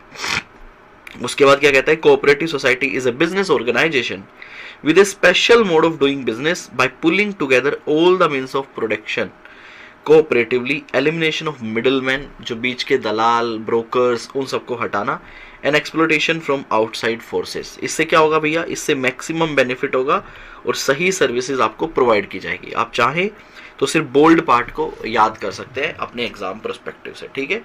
उसके बाद audit as per section 17 of the cooperative society act 1912 आपको दिख रहा होगा। यहाँ पे आपको कोई भी सेक्शन लर्न करने की जरूरत नहीं है। काफी स्टूडेंट सोचते हैं कि यार सेक्शन भी मेरे को याद करने का, तो आपको कोई भी सेक्शन याद नहीं करना है, आपको मेन 21 बातें पता होनी चाहिए। तो ये 3 पॉइंट बड़े ही सिंपल है, मैं आपके साथ डिस्कस कर रहा हूं। क्या कहता है देखिएगा, द रजिस्ट्रार शैल ऑडिट और cause to be audited by some person authorized by him by general or special order in writing in this behalf the accounts of every registered society once at least in every year। तो इसका मतलब आप यहाँ पे simple 1 point summary बना सकते हो कि भैया यहाँ का ऑडिटर कौन करवाएगा, रजिस्ट्रार करवाएगा, और ऑडिटर को अपॉइंट भी करेगा कि भैया कौन ऑडिट करेगा इस कोऑपरेटिव सोसाइटी का। सिंपल पॉइंट था। उसके बाद क्या कहता है, द ऑडिट अंडर सबसेक्शन 1 शैल, मतलब रजिस्ट्रार खुद भी कर सकता है, रजिस्ट्रार जो चाहे इन्फॉर्मेशन मंगवा सकता है। जनरली क्या होगा, जैसे सीएजी है बेटा, सीएजी क्या करता है, ऑडिटर अपॉइंट करता है, ऐसे रजिस्ट्रार भी ऑडिटर अपॉइंट करेगा 90% केसेस में, 99% केसेस में, और उसके थ्रू वो अपना सारा काम करवाएगा, खुद भी सारी इन्फॉर्मेशन मंगवा सकता है। The audit under subsection 1 shall include an examination of overdue debts if any, an evaluation of asset and liability of the asset and liability. तो यहाँ पे सेकंड पॉइंट के अंदर सिर्फ बहुत ही बेसिक बात कर रहा है, अभी डिटेल में हम पढ़ेंगे। ये कह रहा है कि पॉइंट नंबर 1 के अंदर जो बोल रहे हैं ना, रजिस्ट्रार शैल ऑडिट और cause to be audited by some other person, इसके अंदर वो क्या क्या कवर करेगा, कह रहा है इसके अंदर वो एग्जामिनेशन करेगा। किसका एग्जामिनेशन की बात हो रही है, ओवरड्यू डेट्स, और ये बात कर रहा है वैल्यूएशन की। कौन से वैल्यूएशन बेटा, एसेट एंड लायबिलिटी। अब जरा सोचकर बताओ, एक कोऑपरेटिव सोसाइटी के अंदर जहां पर मान लीजिए 100 लोग उस सोसाइटी के मेंबर हैं, मिलकर काम कर रहे हैं, कोई बिजनेस कर रहे हैं, उसके अंदर जब हम ऑडिट करेंगे तो क्या सिर्फ आप ओवरड्यू डेट्स देखोगे, सिर्फ valuation of asset and liability देखोगे, या बाकी चीजें भी देखोगे? सर, जिस तरह से हम फाइनेंशियल स्टेटमेंट के सारे कैप्शन चेक करते हैं, उसी तरह से हम कोऑपरेटिव सोसाइटी में भी सारे कैप्शन चेक करेंगे। बस ये सेकंड पॉइंट के अंदर बता रहा है कि आपका फोकस ओवरड्यू डेट्स के ऊपर होना चाहिए और valuation of asset and liability पे भी आपका फोकस होना चाहिए। कैप्शन हम सारे चेक करेंगे। द रजिस्ट्रार, द कलेक्टर और any person authorised by general और special order in writing in this behalf by the registrar shall at all the time have access to the books of account, paper, security of a society, and every officer of the society shall furnish such information in regard to the transaction and working of the society as person making such in section may require। आपको नहीं लगता ये same point है जो company audit के अंदर आपको right to access books of account होता है, वही पॉइंट है यहाँ पे रजिस्ट्रार को, और रजिस्ट्रार के द्वारा अपॉइंट किया गया कोई भी पर्सन बुक्स ऑफ अकाउंट आपसे मांग सकता है, आपसे इंफॉर्मेशन मांग सकता है, और कोऑपरेटिव सोसाइटी को वो इंफॉर्मेशन प्रोवाइड करनी पड़ेगी। तो ये 3 तो बेटा आपके बेसिक पॉइंट थे, ठीक है।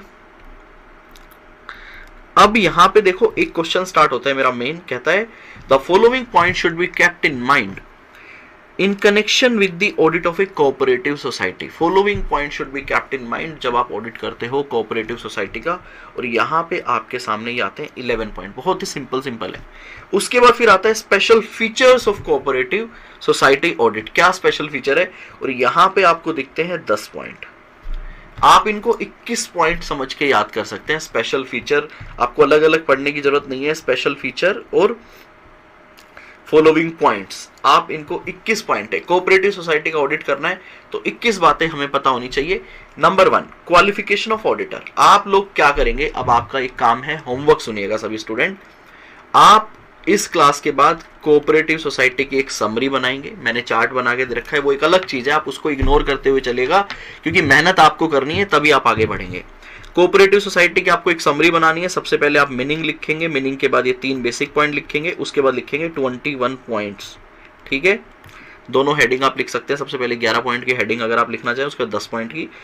यहाँ पे आपको सिर्फ 21 पॉइंट लिखने हैं, मतलब उनकी एक्सप्लेनेशन की बात नहीं कर रहा मैं, अपॉइंटमेंट ऑफ ऑडिटर, रेम्यूनरेशन, जो भी 21 पॉइंट हम यहाँ पे लिखेंगे, और आपके दिमाग में वो 21 पॉइंट के बारे में एक्सप्लेनेशन आपको याद आना चाहिए।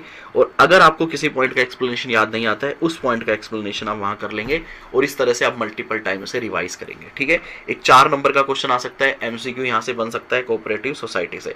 तो सबसे पहले आता है क्वालिफिकेशन ऑफ ऑडिटर। बेटा कंपनी ऑडिट के अंदर कौन ऑडिट करता है? सिर्फ एक चार्टर्ड अकाउंटेंट ऑडिट करता है। लेकिन कोऑपरेटिव सोसाइटी के अंदर एक चार्टर्ड अकाउंटेंट भी ऑडिट कर सकता है, या फिर एक ऐसा बंदा जिसके पास डिप्लोमा है कोऑपरेटिव सोसाइटी के अंतर्गत, जिसको नॉलेज है, वो भी इसका ऑडिट कर सकता है, या एक ऐसा बंदा जिसने cooperative society, government cooperative society का ऑडिट कर रखा है, वो भी कोऑपरेटिव सोसाइटी का ऑडिट कर सकता है। देखिएगा क्या कहते हैं, क्वालिफिकेशन ऑफ ऑडिटर, समरी बना दूंगा मैं आपके लिए साथ साथ ताकि आप देखिएगा क्या कहता है। Apart from A chartered accountant with in the meaning of chartered accountant act 1949, some of the cooperative societies act have permitted person holding a government diploma in cooperative accounts or in cooperation and accountancy, cooperative accounts बोल सकते हो आप, and also a person who has served as an auditor in the cooperative department of a government to act as an auditor। अगर आपने government के cooperative department में सर्व किया हुआ है तो भी आप ऑडिटर बन सकते हैं। तो ये क्या कहता है, एक समरी बना लो फटाफट साथ साथ। सीए, दूसरा क्या कहता है, आपके पास डिप्लोमा है, क्योंकि लैंग्वेज तो रटोगे नहीं आप, डिप्लोमा है कोऑपरेटिव अकाउंट्स में,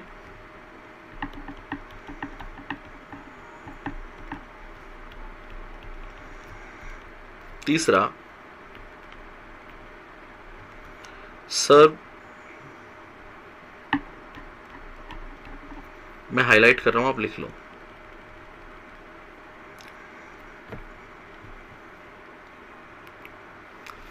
सर्व as an auditor in the cooperative department of a government.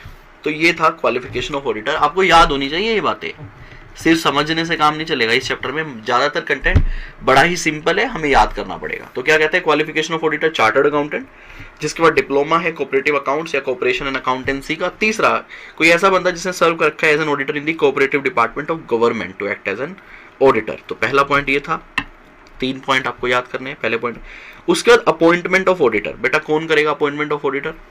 Registrar. क्या कहता है, an auditor of A cooperative society is appointed by the registrar and auditors so appointed conduct the audit on behalf of the registrar and submit his report। किस किस को? एक registrar को और एक कोऑपरेटिव सोसाइटी को। report to him and also to the society। the audit fee are paid by the society on the basis of statutory scale of fee prescribed by the registrar according to the category of society audited। तो इसकी summary बना दूं। हाँ जी, auditor को appoint कौन करेगा? Appoint and fees भी decide करेगा बेसिकली। कौन करेगा बेटा? रजिस्ट्रार। ठीक है, और इसी का ये एक सब पॉइंट हो रहा है, ऑडिटर अपनी रिपोर्ट किस किस को देगा? रजिस्ट्रार को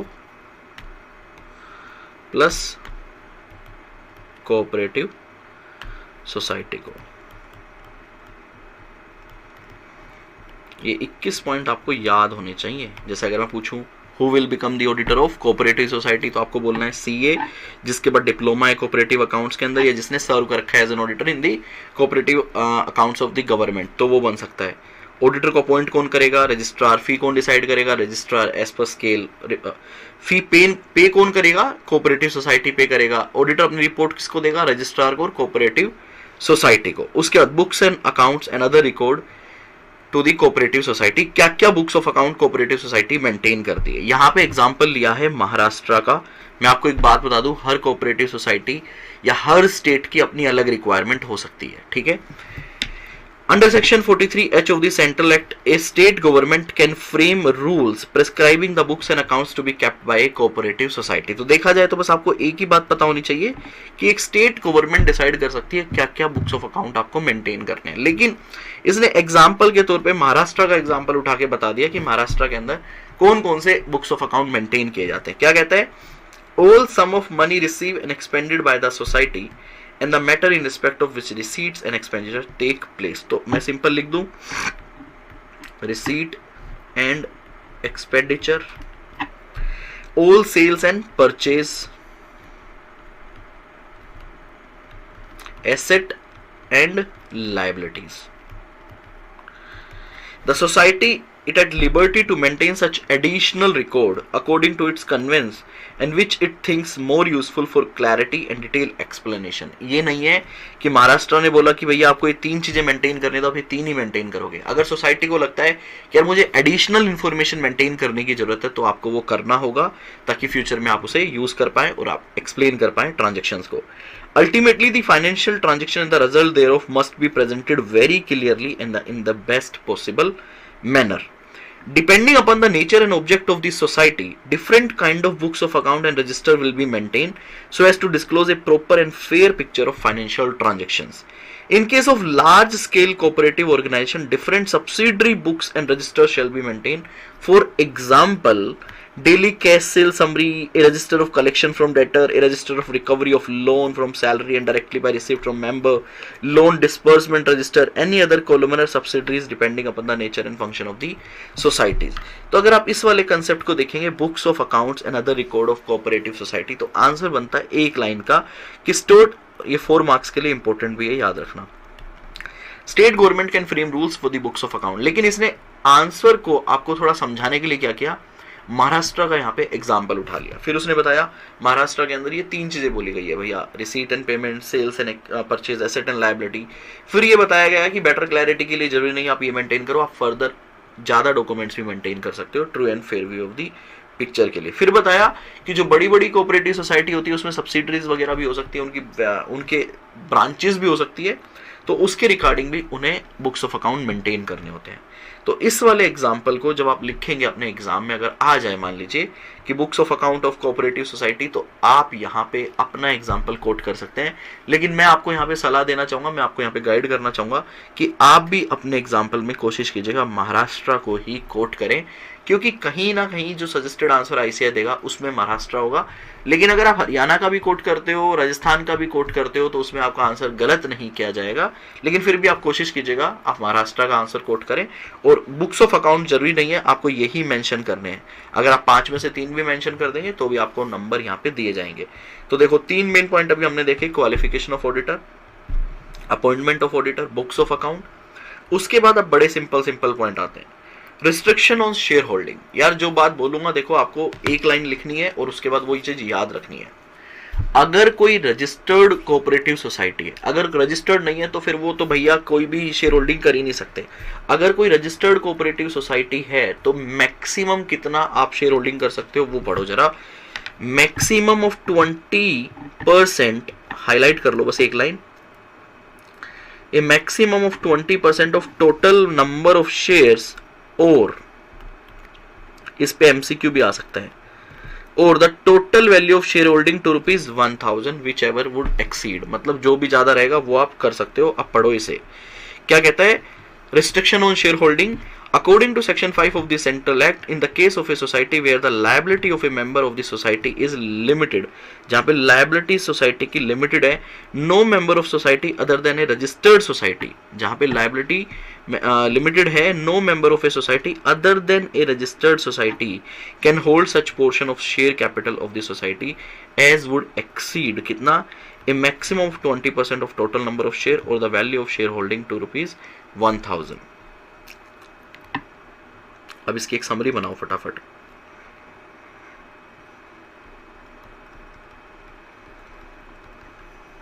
liability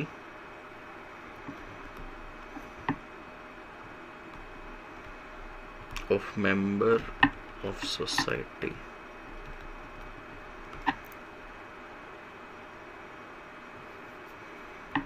is limited. No member of a society other than a registered society.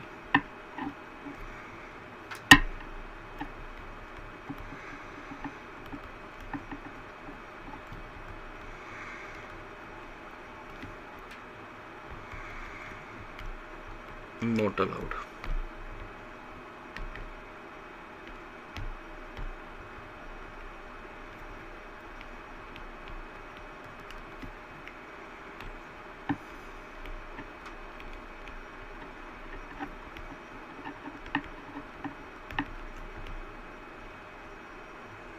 Allowed, star लगा के ये कंडीशन लिख लो. A maximum of as would exceed a maximum of 20% of total number of share or the value of share holding to ₹1000। ये आपके मेरे हिसाब से MCQ के लिए इंपॉर्टेंट है।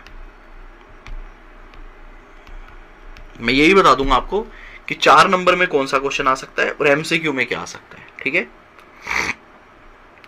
रिस्ट्रिक्शन ऑफ लोन्स, आप लोन भी नहीं दे सकते, सिर्फ एक रजिस्टर्ड सोसाइटी मेंबर को दे सकते हो और एक रजिस्टर्ड सोसाइटी को दे सकते हो on the basis of approval. Section 29 of the Central Act put restriction on loan. It states that a registered society shall not make a loan to any person other than a member. आप सिर्फ member को loan दे सकते हो, उसके अलावा किसी को नहीं। उसके बाद कहता है कि आप एक रजिस्टर्ड सोसाइटी को भी दे सकते हो, लेकिन उसके लिए आपको सैंक्शन लगेगा। However, with the special sanction of the registrar, a registered society may make a loan to another registered society. Unregistered society की बात नहीं हो रही, ये भी आपके MCQ में आ सकता है। एक रजिस्टर्ड सोसाइटी सिर्फ अपने मेंबर को लोन दे सकती है और अनदर रजिस्टर्ड सोसाइटी, तो इसकी भी समरी बना लो। Loan only to member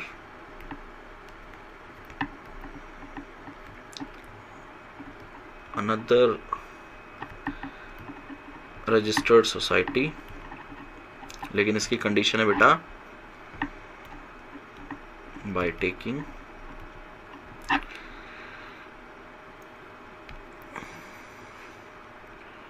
special sanction of the registrar। ठीक है, 5 पॉइंट हो गए। उसके बाद आता है रिस्ट्रिक्शन ऑन बोरोविंग, बोरोविंग पैसा उधार लेना। Section 30 of the Central Act further put restriction on borrowing. According to this section, a registered society shall accept loans and deposits from person who are not member subject to the restriction and limit of the bylaw of the society। अब यहाँ पे कोई limit वगैरह कोई भी आपको sanction limit याद करने की जरूरत नहीं है, आपको सिर्फ ये याद रखना है कि बायलॉज लॉज जो हैं सोसाइटी के, उसके हिसाब से हम एक्सेप्ट कर सकते हैं loans and deposits from person who are not member subject to the provision of bylaws of the societies. तो ये याद रखना, ये थोड़ा कंफ्यूजिंग पॉइंट हो सकता है। उसके बाद आता है इन्वेस्टमेंट ऑफ फंड्स, जो पैसा है कोऑपरेटिव सोसाइटी को, उसको वो कहाँ कहाँ इन्वेस्ट कर सकती है, ये बनता है 4 नंबर का क्वेश्चन, क्योंकि यहाँ पे सारे पॉइंट आपको याद करने पड़ेंगे। 4 marks.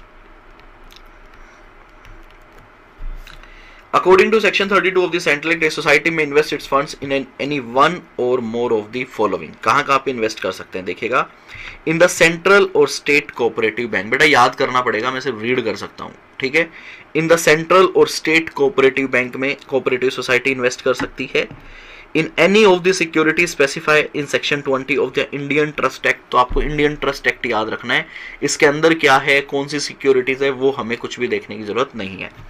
In the share, security, bond or debenture or any other society with the limited liability, share, security, bond or debenture of any other society with the limited liability में आप पैसे लगा सकते हो।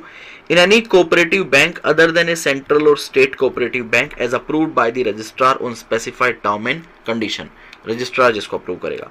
In any other money is permitted by the central और state government, state government और central government ने जो परमिट कर रखा है। तो 4 नंबर का क्वेश्चन आएगा और आपको मैं मानता हूँ 5 पॉइंट ही लिखने पड़ेंगे, तो ये 5 आपको याद करने पड़ेंगे।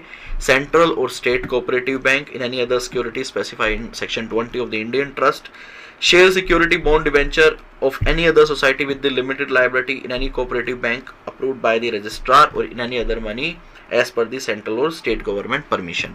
तो ये आपको लर्न करना है 7th पॉइंट, ठीक है। 7th पॉइंट आपको लर्न करना है, कहाँ कहाँ पे आप इन्वेस्ट कर सकते हो। 4 नंबर का एक क्वेश्चन ये बनता है और आपको लिखना है, ठीक है। अब आसान आता है appropriation of profit.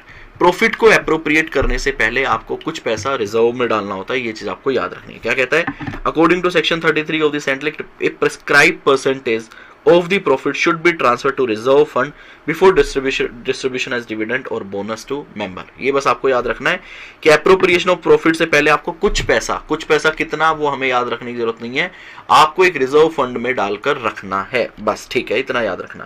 Contribution to charitable purpose, ये भी MCQ आ सकता है।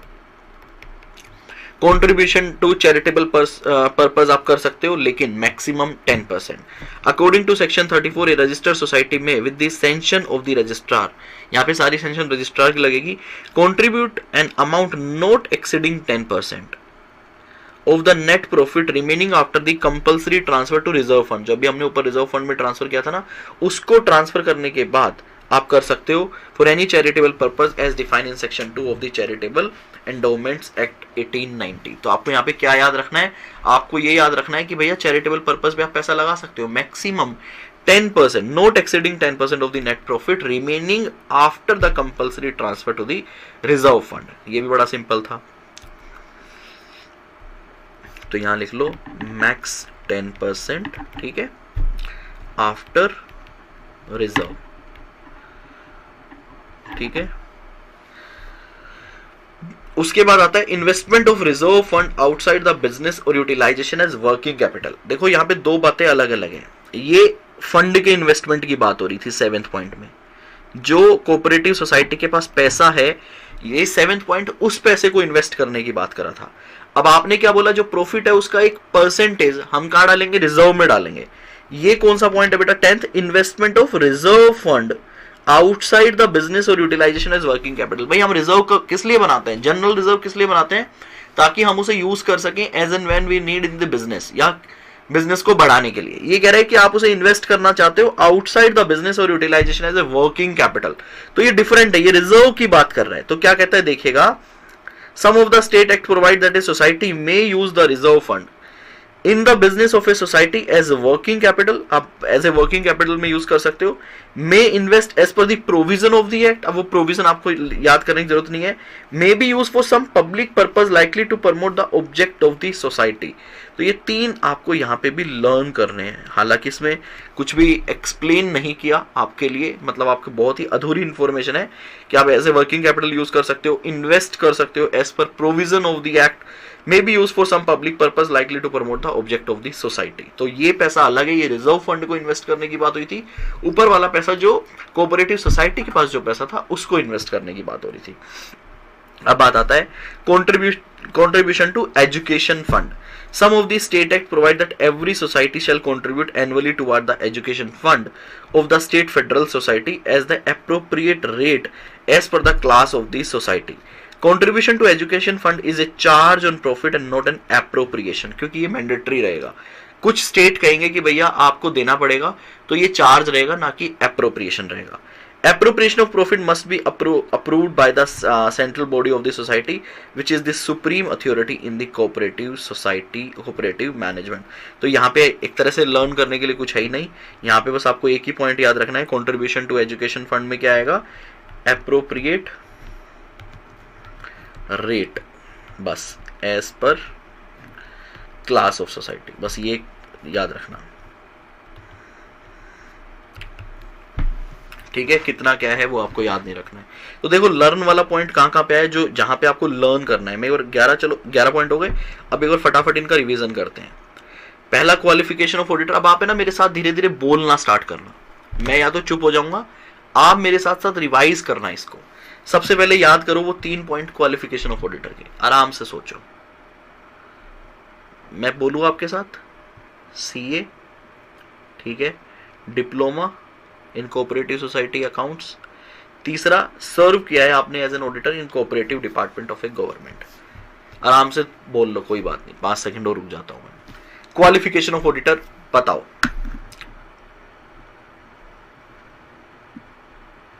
आई होप आपने बोला हो, ठीक है। उसके बाद अपॉइंटमेंट ऑफ ऑडिटर कौन करेगा बेटा, रजिस्ट्रार करेगा। फीस कौन डिसाइड करेगा, रजिस्ट्रार डिसाइड करेगा। पे कोऑपरेटिव सोसाइटी करेगी।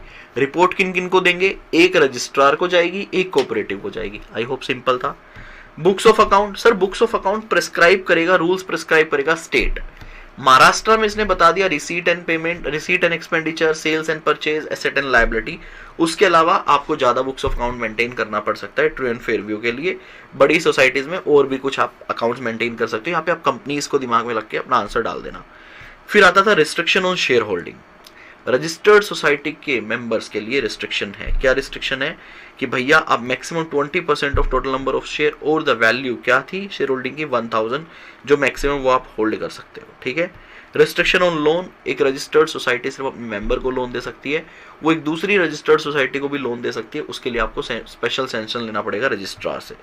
बोरोविंग, आप पर्सन जो कि मेंबर नहीं है उनसे बोरोविंग कर सकते हो लोन और डिपॉजिट के फॉर्म में, लेकिन उसके लिए भी आपको बाय लॉज को फॉलो करने पड़ेंगे, अगर वो अलाउ करते हैं तो आप लोगे। इन्वेस्टमेंट ऑफ फंड आपको याद करना पड़ेगा, 5 पॉइंट 4 नंबर का इंपॉर्टेंट क्वेश्चन बनता है, कहां कहां पे आप फंड को इन्वेस्ट कर सकते थे, ये एक बार देख लो दोबारा से। इन द सेंट्रल और state cooperative bank, security specified in section 20 of the Indian trust act, share security bond और debenture of any other society with the limited liability, any cooperative bank other than central or state as approved by the registrar, in any other money permitted by the central or state government. Appropriation of profit, आपको appropriation से पहले एक appropriate percentage जो भी लिखा होगा वो आपको रिजर्व में डालना होगा। Contribution to charitable purpose, आप 10% से ज़्यादा नहीं कर सकते, वो भी कब, जब आप रिजर्व फंड में ट्रांसफर कर दोगे उसके बाद वाले से। Investment of reserve fund other than society, आप वर्किंग कैपिटल में यूज कर सकते हो, एज पर प्रोविजन जो भी एक्ट का है उसके हिसाब से यूज कर सकते हो, सम पब्लिक पर्पज में यूज कर सकते हो जैसे कि ऑब्जेक्ट को पूरा करने के लिए। Contribution to education per at per appropriate rate of as per the society आपको करना पड़ेगा। तो अब मैं बात करता हूं यहाँ पे इंपॉर्टेंट क्वेश्चन की कि भैया चलो सर आपने सब कुछ बता दिया, अब इस चैप्टर में भाई मुझे क्या इंपॉर्टेंट करके जाना है वो और बता दो। तो पहला क्वेश्चन तो ये है, इन्वेस्टमेंट ऑफ फंड आपके लिए इंपॉर्टेंट क्वेश्चन, ठीक है जी। उसके अलावा एमसीक्यू के लिए contribution to charitable purpose MCQ के लिए इंपॉर्टेंट है। रिस्ट्रिक्शन ऑन शेयर होल्डिंग दूसरा एमसीक्यू के लिए इंपॉर्टेंट है। Books of account second question 4 number के लिए इंपॉर्टेंट है। बस तो 2 मैंने 4 नंबर के इंपॉर्टेंट क्वेश्चन बताए हैं, 2 एमसीक्यू मैंने यहाँ पे आपको बताए हैं, तो ये हमारे 11 पॉइंट खत्म हो गए। आई होप आपको समझ आए हो, आप इन्हें याद करेंगे। अब उसके बाद बताता है special features of cooperative society audit, कि जब आप ऑडिट करोगे तो आपको स्पेशल फीचर बेसिकली किन बातों को ध्यान रखना है, दोबारा से वही आता है। जब हमने अभी ये चैप्टर स्टार्ट किया था तो ऊपर 3 कॉमन पॉइंट के अंदर एक पॉइंट था कि ऑडिटर को 3 मेन बातों पे ध्यान रखना है। क्या? एक तो ओवरड्यू डेट, दूसरा valuation of asset and liability. लेकिन मैंने आपको ये बताया था ये सिर्फ 2 बातें हैं, जिस तरह से हम कंपनी में सारी चीजें चेक करते हैं उसी तरह से हमें कोऑपरेटिव सोसाइटी के अंदर भी सारी चीजें चेक करनी पड़ेगी। तो क्या कहते हैं देखिए, अब ये सिर्फ ऑडिट के पॉइंट ऑफ व्यू से लिख रहा है, special feature of cooperative audit. तो सबसे पहले क्या कहता है, पहले पॉइंट मैं आपको सिर्फ दिखा रहा हूं, एग्जामिनेशन करना है आपको ओवरड्यू डेट्स का, फिर बोलता है ओवरड्यू इंटरेस्ट देखना है, तीसरे पे बोलता है आपको बैड डेट को क्लासिफिकेशन करवाना है। तो ये तीनों पॉइंट एक ही है बेटा भाई, ओवरड्यू डेट हमने देखा, फिर डेट का इंटरेस्ट देखा और हमने उनको बैड डेट करवा दिया, तो ये तीनों पॉइंट एक ही है, मतलब एक ही चीज से रिलेटेड है। फिर कहता है valuation of asset and liability आपको करना है, कोऑपरेटिव सोसाइटी के प्रिंसिपल्स को एक ऑडिटर को फॉलो करना है, प्रोविजन आपको observation of the provision of act and rules को आपको फॉलो करना है, मेंबर्स जो होते हैं कोऑपरेटिव सोसाइटी के उनके रजिस्टर और उनकी पासबुक को देखना है, आपको रजिस्ट्रार को एक स्पेशल रिपोर्ट देनी है, ऑडिट क्लासिफिकेशन करना है सोसाइटी का, ड्राफ्ट ऑडिट रिपोर्ट को डिस्कशन करना है मैनेजमेंट के साथ। देखो यहां पे सिर्फ एक क्वेश्चन इंपॉर्टेंट है 4 नंबर के लिए, इंपॉर्टेंट फॉर 4 मार्क्स, और बिल्कुल देसी बातें कुछ भी नहीं है। अब एक बात बताओ, क्या हम डेटर, इन्वेस्टमेंट, लोन ये सब चीजें चेक करेंगे? हाँ। तो ये देखो नीचे से अगर देखो आप, कहता है कि आपको ऑडिट रिपोर्ट डिस्कस करनी है मैनेजिंग कमेटी के साथ, वो हम कंपनी में भी करते हैं भाई, कुछ भी अगर हमारी रिपोर्ट होती है उसको इश्यू करने से पहले सबसे पहले हम डिस्कस कर लेते हैं, ताकि कोई भी पॉइंट हो हम डिस्कस कर लें। इसके अंदर ये है एक नया point, audit classification of society. जब ऑडिटर अपना ऑडिट कर लेता है ना, तो वो कैटेगरी में डिवाइड करता है सोसाइटी को, ABCDE रिजल्ट के हिसाब से। तो बस यही है कि आपको सोसाइटी का क्लासिफिकेशन करना है। अगर सोसाइटी ऑडिटर के क्लासिफिकेशन से खुश नहीं है तो वो बोल सकती है कि भैया दोबारा रिकंसिडर करो। तो एक पॉइंट है स्पेशल रिपोर्ट टू रजिस्ट्रार। बस एक ऑडिटर एक स्पेशल रिपोर्ट देगा रजिस्ट्रार को, कब?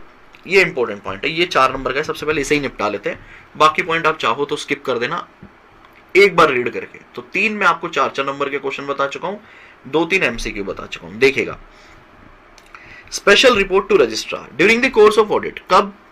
If the auditor notices that there are some serious irregularities in the working of the society, he may report this special matter to registrar.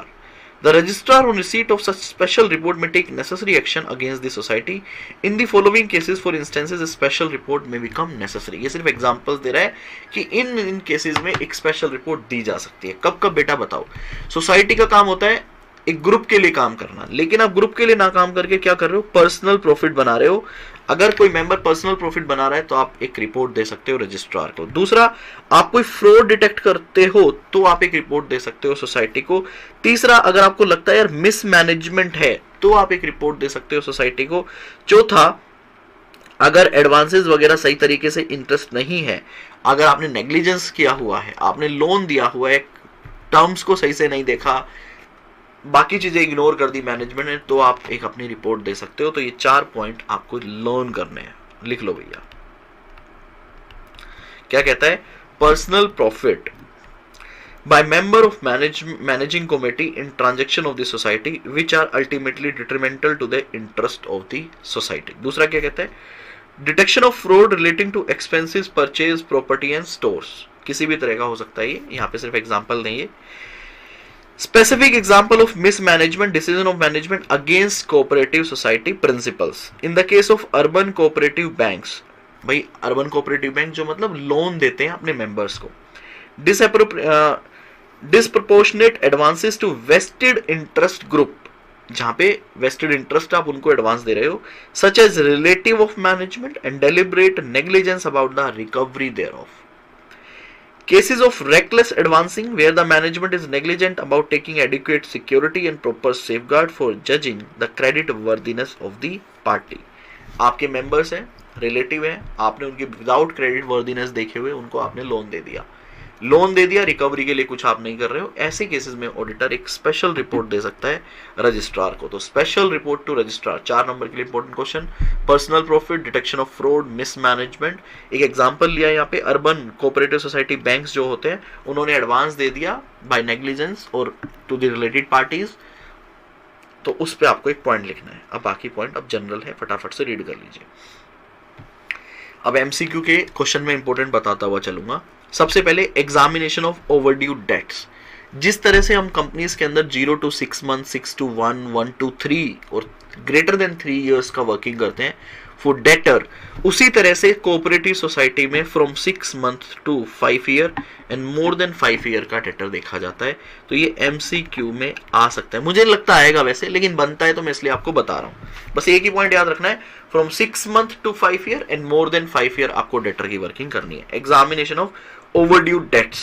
Overdue debts for a period from 6 months to 5 years and more than 5 years will have to be classified and shall have to be reported by an auditor. A further analysis of these overdue debts from the viewpoint of chances of recovery will have to be made and they will have to be classified as good or bad. The auditor will have to ascertain whether proper provision for doubtful debts are made and whether the same is satisfactory. ये point आपका नीचे cover हो गया है, तीसरा ही, कि भैया certification of bad debt. अगर आपको लगता है कि रिकवरी नहीं होगी तो ऑडिटर जब सर्टिफाई करेगा उसी के बाद उसको बैड डेट माना जाएगा. एज पर दी, यहां पे भी एग्जांपल लिया महाराष्ट्र का, as per the Maharashtra state cooperative society act, bad debt can be written off only when they are classified as bad by the auditor. Where no such requirement exists, the managing committee of the society must authorize the write off. तो managing committee को authorise करना होगा right of करने से पहले. Overdue interest. अब बताइए, जो बंदा पैसे नहीं दे रहा है आपको, क्या आपको प्रिंसिपल नहीं दे रहा है, क्या आपको लगता है वो आपको इंटरेस्ट देगा? तो आपको ओवरड्यू इंटरेस्ट भी आपको देखना होता है. Overdue interest should be excluded from interest outstanding and accrued due to while calculating profit. अब आप जब प्रॉफिट कैलकुलेट करोगे तो आप उसमें इंटरेस्ट ऐड कर दोगे जो आपने कमाया है, चाहे आपको रिसीव ना हुआ हो. बैंक ऑडिट याद करो, बैंक ऑडिट में भी कुछ इस तरह का आप करते हो ना. अगर एनपी हो जाता है तो आप सारा वर्किंग रिमूव करते हो, सारा उसमें से इंटरेस्ट पोर्शन रिमूव करते हो. सेम यहां पे कोऑपरेटिव सोसाइटी की बात हो रही है कि एक ऐसा बंदा है जो आपको पेमेंट नहीं कर रहा है, उसका इंटरेस्ट ओवरड्यू है, प्रिंसिपल भी ओवरड्यू है. अब आप अपना प्रॉफिट निकाल रहे हो, उसमें आपने इंटरेस्ट ऐड किया, कह रहे भाई उस इंटरेस्ट में से वो वाला इंटरेस्ट हटा दो जो ओवरड्यू है उस बंदे का जो पे नहीं कर रहा. क्या कहता है, overdue interest should be excluded from the interest outstanding and accrued due while calculating profit. Overdue interest is interest accrued on or accruing in accounts the amount of which the principal is overdue, जिसपे principal आपका overdue हो गया है, interest बन गया है but आपको पैसे नहीं मिल रहे हैं, तो आपको रिमूव करना पड़ेगा। तो ये तीनों पॉइंट सेम थे, examination of overdue debts, overdue interest जो कि आपको रिमूव करना है अगर प्रिंसिपल ड्यू है तो, और सर्टिफिकेशन ऑफ बैड डेट आपको ऑडिटर को करना पड़ेगा, जहां ऑडिटर नहीं है तो आपकी मैनेजिंग कमेटी करेगी बिफोर राइट ऑफ। तो ये 3 पॉइंट आई होप आपको समझ आए हो, यहां से एमसीक्यू बन सकता है। उसके बाद आता है valuation of asset and liability. कहता है valuation of asset and liability का एज सच कोई कोऑपरेटिव सोसाइटी में स्पेसिफिक रूल नहीं है, जिस तरह से आप अपना अकाउंटिंग स्टैंडर्ड में करते हो कंपनीज के लिए उसी तरह से यहाँ पे कर लेना। Regarding valuation of asset there are no specific provision so to reinstruction under the act and rules and such due regard shall be held to the general principle of account and auditing convention and standard adopted. Adherence to cooperative principle, जो भी cooperative society के principal होते हैं उनको आपको follow करना है। यहाँ पे आप जो अपने फाइनेंशियल मैनेजमेंट में रेशियो एनालिसिस करते हो ना, वो सारे एनालिसिस आप यहाँ भी कर सकते हो। The auditor will have to ascertain in general how far the object for which the cooperative organization is set up have been achieved. यहाँ पे आपको ये देखना होता है कि जिस ऑब्जेक्टिव के लिए हमने जुड़े थे, हम लोगों ने काम किया था, हमने कितना अचीव किया in the course of its working.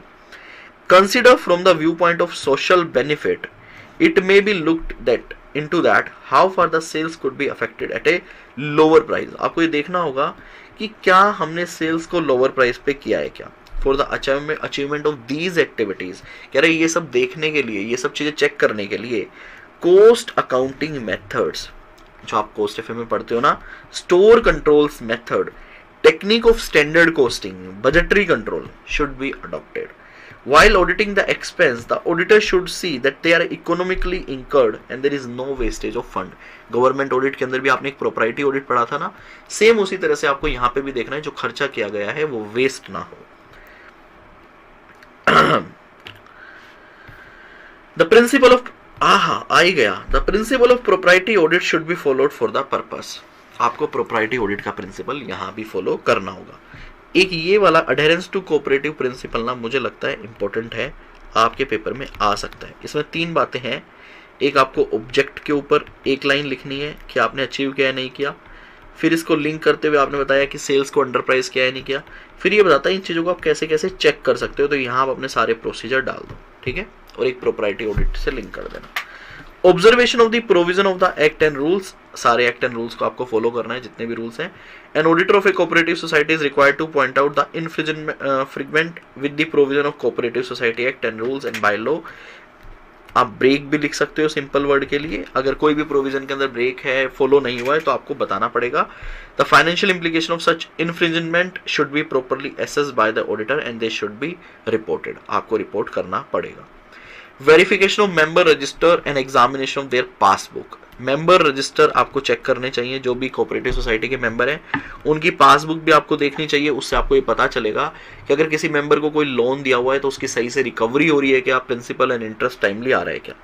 Examination of entries in member passbook regarding the loan given and it's repayment and confirmation of loan balance in person is very much important in a cooperative organization to assure that the entries in the books of account are free from manipulation, especially in the rural and agriculture credit society। गांव में जो credit society बनती है, जो गांव के लोगों को, किसानों को उधार देती है, members are not literate and as such there is a good safeguard on their part। तो अगर आप चेक करोगे तो उनको भी नॉलेज रहेगा, आपको भी सही रहेगा। तो this is 7th point. Special report to registrar हम कर चुके हैं। Audit classification A, B, C, D, E इस तरह से ऑडिटर देगा। After a judgment of an overall performance of the society, the auditor has to award a class to the society. This judgment is to be based on the criteria specified by the registrar.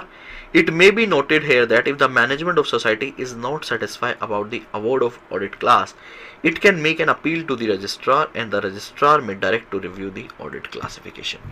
भैया registrar auditor को दोबारा बोलेगा कि देखो भैया जो आपने इनको क्लास अवॉर्ड की है वो सही है या उसको चेंज किया जा सकता है क्या। Discussion of draft audit report with the management committee. On conclusion of the audit, the auditor should ask the secretary of the society to convey the managing committee meeting to discuss the audit draft report. The audit report should never be finalized without discussion with the managing committee। अगर किसी student को बता दूं, ये word ना पता हो, sir ये ड्राफ्ट ऑडिट रिपोर्ट क्या हो, ये ड्राफ्ट वर्ड का मतलब क्या होता है। ड्राफ्ट वर्ड का मतलब होता है, समझ लो फाइनल रिपोर्ट से पहले की रिपोर्ट, ताकि उसमें कोई चेंज किया जाना हो तो चेंज किया जा सकता है, फाइनल रिपोर्ट नहीं होती। तो फाइनल कब होती है बेटा? डिस्कशन के बाद। तो ये थे हमारे 21 पॉइंट जो कि हमने डिस्कस किया आपके साथ, सारा इंपॉर्टेंट आपको बता दिया। 21 पॉइंट खत्म। अब आपको एक ऑडिट रिपोर्ट देनी है, जिस तरह से हम कंपनी में ऑडिट रिपोर्ट बनाते हैं उसी तरह से यहाँ पे बनानी है। तो इसके अंदर कुछ भी नहीं है, देखिएगा क्या कहता है। The form of the audit report to be submitted by the auditor as prescribed in various state contain a number of matter which auditor has to state or comment upon। वो अलग अलग स्टेट का अलग अलग requirement हो सकता है।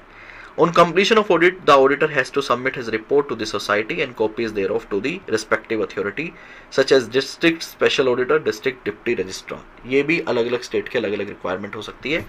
The auditor has to state, क्या बेटा क्या क्या बताओगे? जैसे हम कंपनी ऑडिट में बोलते थे ना, क्या whether he has obtained all necessary information and explanation which to the best of his knowledge and belief were necessary for the purpose of audit, यहाँ भी बताना है। whether in his opinion to the best of his information according to the explanation given to him the said account give all the information required by the act, यहाँ भी आपको बताना है।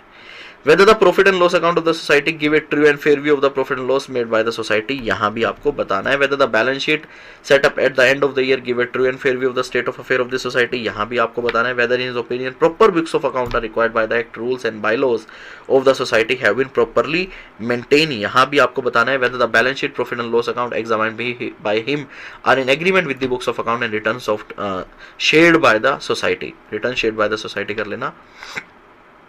The auditor will have to give a qualifying observation if any of the answer to the above mentioned matter are negative। अगर ऊपर वाली कोई भी चीज आपको नहीं मिलती है तो आप क्वालिफिकेशन देंगे और क्वालिफिकेशन का रीजन देंगे। तो देखिए अब इसकी एक समरी बनाता हूँ छोटी सी। पहला पॉइंट किस पे था बेटा? इंफॉर्मेशन, लिख लो साथ साथ, and explanation.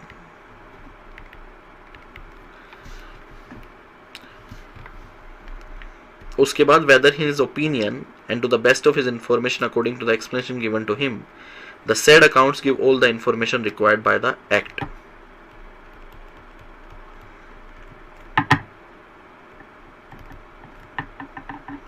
all the information required by the act।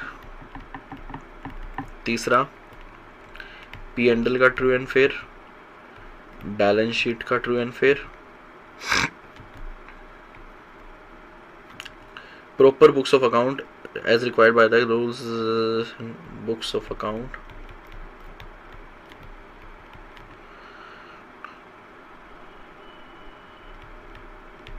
have been properly maintained। पहले में बोल रहे हैं इन्फॉर्मेशन एक्सप्लेनेशन जो दिया वो सही है, अकाउंट जो है वो सारी इन्फॉर्मेशन जो दे रहे हैं वो एज पर एक्ट दे रहे हैं, P&L ट्रू एंड फेयर है, balance sheet true and fair है, books account have been properly maintain. और लास्ट था दोबारा से बैलेंस शीट प्लस P&L के लिए था examine by him are in agreement with the books of account, are agreement with the books of account. बेटा 4 number के लिए इंपॉर्टेंट है, ठीक है। उसके बाद 2-3 चैप्टर खत्म, यहां पे चैप्टर खत्म, इसका एक एडिशनल पार्ट है, अलग है। क्या कहता है? In addition to the above the auditor will have to attach schedule to the report regarding the following information. ये भी आप देखते हो कंपनीज में, क्या all transaction which appear to be contrary to the provision of the act, the rules and bylaw of the society. आपको वो सारी ट्रांजेक्शन अलग से लिख के देनी होंगी जो रूल्स के अगेंस्ट जाकर की गई है। all sum which ought to have been but have not been brought into account by the society, जो आने चाहिए थे बट नहीं है, वो भी सारी ट्रांजेक्शन्स आपको बतानी पड़ेंगी। एनी मटेरियल इरेगुलरिटीज अगर आपको कोई मिलती है वो भी आपको वहां पे लेके आनी पड़ेगी। और इम्प्रॉपरली इन एक्सपेंडिचर और इन रियलाइजेशन और money due to society, any other matter specify by the registrar in this behalf. तो यहाँ पे आप बोल सकते हो ना कि ये सारी क्या है, क्वालिफिकेशन है एक तरह से, या फिर नेगेटिव मैटर। तो इसका आपको एक स्केड्यूल बना के देना पड़ेगा। अगर ऐसा कुछ भी नहीं है तो आप एक नील रिपोर्ट दे दोगे कि भैया कोई भी नेगेटिव मैटर नहीं है, तो आप एक नील रिपोर्ट बना दोगे। उसके बाद देखिएगा ये क्वेश्चन भी 4 नंबर का बन सकता है। The audit of cooperative society, also has to answer 2 set of questionnaire called as audit memo. Audit memo बनते हैं. The first set of audit memo or questionnaire is of general nature and is applicable to all type of society. The second set of questionnaire is specific for a particular type of society. ये बस आप इतना याद रखना कि questionnaire होता है, 2 तरह के क्वेश्चनेयर बनते हैं. क्वेश्चनेयर नंबर फर्स्ट सभी सोसाइटी के लिए बनता है, दूसरा पर्टिकुलर टाइप ऑफ सोसाइटी, जैसे कि मान लो फर्टिलाइजर्स, मान लो मिल्क या किसी भी एक स्पेसिफिक इंडस्ट्री रिलेटेड मेमो बनाया जाता है जिसमें क्वेश्चन के आंसर किए जाते हैं. तो ये 2 मेमो बनते हैं, फर्स्ट सभी के लिए, सेकंड स्पेसिफिक के लिए. तो ये कोई खास बात नहीं थी, ये एक एमसीक्यू के लिए इंपॉर्टेंट पार्ट है. क्या देखिएगा, the audit report in a narrative form is also required to be submitted by the auditor addressed to the chairman of the society. Audit report narrative summary chairman को दोगे आप. Generally the narrative audit report as per convention is divided into 2 parts style as part 1 and part 2. उस narrative report को भी आप 2 part में divide करोगे, part 1 and part 2. अब ये क्या कहता है, देखिए part 1 में क्या आता है. Part 1 of the report is very important which throw a light on the. अब ऑडिटर जो रिपोर्ट बना 2 पार्ट में दे रहा है, समरी बना के चेयरमैन को, पार्ट 1 और पार्ट 2. पार्ट 1 में क्या आ रहा है, part 1 of the report is very important, जो कि थ्रो करता है light on comparative financial position. किस किस पे लिख लो यहाँ पे,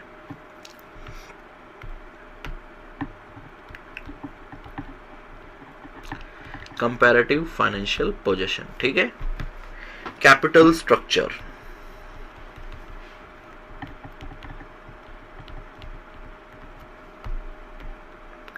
उसके बाद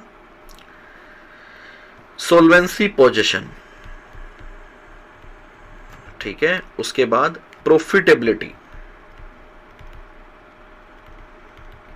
और otherwise of the society.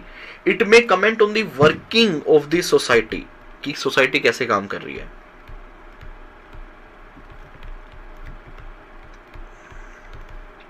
And suggestion for future improvement.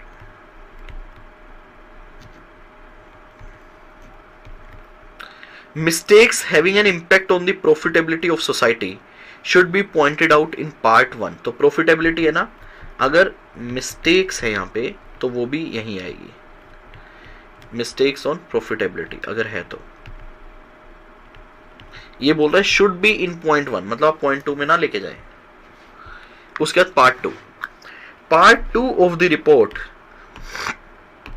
contain observation of routine nature which are the finished product of the routine vouch and post audit such as missing voucher, loan bonds, inadequacy of documents. basically आप ये समझ लो audit की जो queries होती है ना वो सब है. ये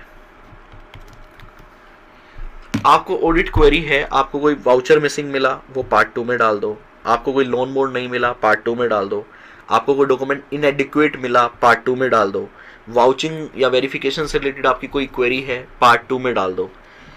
सारी क्लाइंट कोऑपरेटिव सोसाइटी की अब मैं देखो 2 पार्ट में, एक रटवाने वाला और एक आपको शॉर्टकट बता रहा हूं. पार्ट 1 के अंदर वो सारी इंफॉर्मेशन आई जो कोऑपरेटिव सोसाइटी से रिलेटेड थी. पार्ट 2 के अंदर ऑडिटर को जो दिक्कतें आई या ऑडिटर के पास कुछ मिसिंग था वो आई. ये एमसीक्यू में पूछा जा सकता है. वो आपको एग्जांपल देगा कि भैया ऑडिटर को एक वाउचर मिसिंग है या इनएडिक्वेसी है, बताओ जो ऑडिटर नैरेटिव ऑडिट रिपोर्ट बनाएगा ये उसके पार्ट 1 में आएगा या 2 में आएगा. ये आ चुका है एक बार एग्जाम में, इसलिए मैं बता रहा हूं. तो यहां से भी आपका एमसीक्यू बन सकता है पार्ट 1 और पार्ट 2. अब उसके बाद देखो 5वां कंसेप्ट जो आता है वो आता है audit, inquiry and inspection of multi state cooperative society. यार कोऑपरेटिव सोसाइटी तो हमने पढ़ लिया, फिर ये मल्टी स्टेट क्या है. यार ये सिंपल है कि ऐसी कोऑपरेटिव सोसाइटी जो मल्टीपल स्टेट्स में काम करती है. भाई अमूल है वो पूरे इंडिया में काम करती है, तो this is a multi state cooperative society, मतलब बड़ी बड़ी कोऑपरेटिव सोसाइटी. कोऑपरेटिव सोसाइटी के सारे रूल हमने पढ़ लिए. अब हमें ये देखना होगा कि अगर कोई सोसाइटी मल्टी कोऑपरेटिव सोसाइटी है ना, मल्टी स्टेट कोऑपरेटिव सोसाइटी है, तो भैया आप एक बात बताओ, उसको रिलैक्सेशन मिलेगी या उसके लिए कुछ एडिशनल रूल होंगे? सोच कर बताना. मल्टी स्टेट कोऑपरेटिव सोसाइटी मतलब बड़ी बड़ी कोऑपरेटिव सोसाइटी, सर उसके लिए तो रूल्स अलग होने चाहिए, कुछ स्ट्रॉन्ग रूल्स होने चाहिए क्योंकि वो बड़ी है. तो जी हाँ, हम मल्टी स्टेट कोऑपरेटिव सोसाइटी के लिए कुछ एडिशनल रूल्स यहाँ देखने वाले हैं. इंक्वायरी देखो पहली हेडिंग में क्या है, ऑडिट, इंक्वायरी, इंस्पेक्शन. तो ये बुक्स ऑफ अकाउंट की बात कर रहा है। फिर क्या आया, audit of multi state cooperative society में वही qualification, appointment, power and duties. यहाँ पे सेम आपकी कंपनी ऑडिट वाली है, अगर आप पढ़ोगे ना सेम समझ लो as it is company audit, copy paste कर दो, कवर हो गया। तो क्या बोलता है, qualification, appointment, power and duties, content of audit report, content of audit और power of central government. Central government भी डायरेक्ट कर सकता है कुछ पूछना हो तो 5 पॉइंट यहाँ आते हैं। फिर उसके बाद सेंट्रल गवर्नमेंट के ऑर्डर पे ये इंक्वायरी आता है 5.2 में, एंड देन इंस्पेक्शन आता है। तो ये हम करेंगे ब्रेक के बाद, तब तक आप एक बार ऊपर वाला रिवीजन कर लो ताकि आप मल्टी स्टेट कोऑपरेटिव सोसाइटी में कंफ्यूज ना हो। एक बार फटाफट से रिवीजन करो, then join the second portion for the multi state cooperative society. चलिए जी अब स्टार्ट करते हैं audit of multi state cooperative society. ये बहुत आसान है, वाकई में ही बहुत आसान है। क्यों, आप जो कंपनी ऑडिट पढ़कर आ रहे हो ना, कंपनी ऑडिट का बस नाम चेंज कर दो मल्टी स्टेट कोऑपरेटिव सोसाइटी, और कुछ छोटे छोटे डिफरेंसेस हैं। मतलब जो कंपनी ऑडिट है वो एज इट इज समझ लो यहाँ पे आ गया है, नाम हो गया है मल्टी स्टेट कोऑपरेटिव सोसाइटी। आपको पता ही था अगर मल्टी स्टेट है तो भैया रूल्स तो कंपनी जैसे ही लगेंगे, तो कुछ वैसा ही है। अपॉइंटमेंट ऑफ ऑडिटर होता था, उसका यहाँ पे भी appointment of auditor same pattern पे है। कंपनी ऑडिटर के अंदर ऑडिटर 5 साल की ऑडिट करता है 6th एनुअल जनरल मीटिंग में, यहाँ पे हर साल ऑडिटर चेंज होगा, एक ये डिफरेंस है। बाकी आपको लगेगा कि आप कंपनी ऑडिट रीड कर रहे हो, बस नाम आ जाएगा मल्टी स्टेट कोऑपरेटिव सोसाइटी, पढ़िएगा। The multi state cooperative society act 2002 which came into force in August 2002 applies to cooperative society whose object are not confined to one state. Simple बात थी। The act contained detailed provision regarding registration, membership, management of such society. The fund of multi-state cooperative society cannot be utilized for any political purpose. तो ये भैया एक आपके लिए MCQ तैयार हो गया। यहाँ पे किसी भी तरह के पॉलिटिकल पर्पस के लिए आप फंड को यूटिलाइज नहीं कर सकते, जबकि कंपनीज के फंड को आप यूटिलाइज कर सकते हो, सब्जेक्ट टू सब conditions. Books of account as per multi state cooperative society act rules 2002 every multi state cooperative society shall keep the books of account same है, receipt and expenditure, sales and purchase, asset and liability. और अगर multi state cooperative society आपकी production के अंदर है तो जिस तरह से कंपनी को कॉस्ट रिकॉर्ड मेंटेन करना होता है, उसी तरह से यहाँ पे भी processing and manufacturing particulars relating to utilization of material, labour and overhead cost के सारे पार्ट्स को आपको एज पर बाय आर्स नहीं है, ये bylaws of such society आपको मेंटेन करना होगा। तो बेसिकली देखा जाए books of account plus cost record आपको मेंटेन करना होगा। All sum of money receive and expenses, purchase of goods and sale, asset and liability, production के अंदर है तो प्रोडक्शन वाले सारे आइटम। उसके बाद क्वालिफिकेशन ऑफ ऑडिटर, यहाँ पे सिर्फ और सिर्फ एक सी ऑडिट कर सकता है जैसे कंपनी में। Section 72 of the Multi-State Cooperative Society Act 2002 states that a person who is a chartered accountant within the meaning of Chartered Accountant Act 1949 can only be appointed as an auditor of a multi-state cooperative society. फिर याद करो हम disqualification पढ़ते थे auditor की, यहाँ पे भी है, लेकिन यहाँ पे सिर्फ 4 पॉइंट है। However, the following person are not eligible for appointment as an auditor of a multi-state cooperative society. कौन-कौन? A body corporate, an officer employee of the multi-state cooperative society, a person who is a member or who is in the employment of an officer or employee of the multi-state cooperative society, a person who is indebted to the multi-state cooperative society or who has given any guarantee or provide any security in connection with the indebtedness of any third person to multi-state cooperative society for an amount exceeding 1,000 rupees. याद रखना 1,000 रुपए है यहाँ पे, ठीक है, guarantee के case में। तो ये आप अगर ऐसा आपने कोई भी गारंटी दे रखी है 1,000 तो आप ऑडिटर नहीं बन सकते। If an auditor become subject after his appointment to any of the disqualification specify above, तो वो क्या करेगा, वैकेट करेगा अपने ऑफिस को। सेम कंपनीज लॉ के वाले रूल है। अपॉइंटमेंट ऑफ ऑडिटर बीओडी करता था फर्स्ट ऑडिटर, वो रह जाए तो जनरल मीटिंग के अंदर होगा same.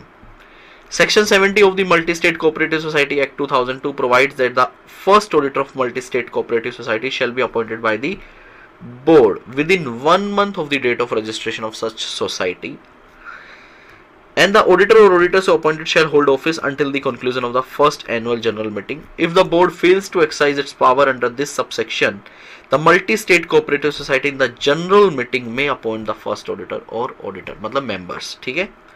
The subsequent auditor or auditor are appointed by multi-state cooperative society at each annual general meeting. The auditors appointed shall hold office from the conclusion of that meeting until the conclusion of the next AGM. ठीक है जी. Power and duties same है सारी. Section 73 of the Multi-State Cooperative Society Act 2002 discuss the power and duties of auditor. According to this, every auditor of a multi-state cooperative society shall have a right to access at all time to the books of account, vouchers of the multi-state cooperative society, whether kept at the head office of the multi-state cooperative or elsewhere, and shall be entitled to require from the officer or employee of the multi-state cooperative society such information and explanation as the auditor may think necessary for the performance of duty as an auditor. सिर्फ company audit को change कर दो, multi-state cooperative society. As per section 73(2) the auditor shall make following inquiry. Company का नाम change करके डाल दो, सारी सेम है. 4 पॉइंट है यहाँ पे. Whether loans and advance made by multi-state cooperative society on the basis of security have been properly secured and whether the terms upon which, यहाँ पे upon which आएगा, they have been made are not prejudicial to the interest of the multi-state cooperative society or its member. Whether transaction of the multi-state cooperative society which are represented merely by book entries are not prejudicial to the interest of multi-state cooperative society. मैं सिर्फ read कर रहा हूँ कि same companies act है. Whether personal expenses have been charged to revenue account and where it is stated in the books and paper of the multi-state cooperative society that any share have been allotted for cash, whether cash has actually been received in respect of such allotment, and if no cash have actually been so received, whether the position as stated in the accounts books and the balance sheet as correct, regular and not misleading. All the points are same. Content of audit report as per subsection 3 and 4 of section 73 of Multi-State Cooperative Society Act 2002. The auditor shall make a report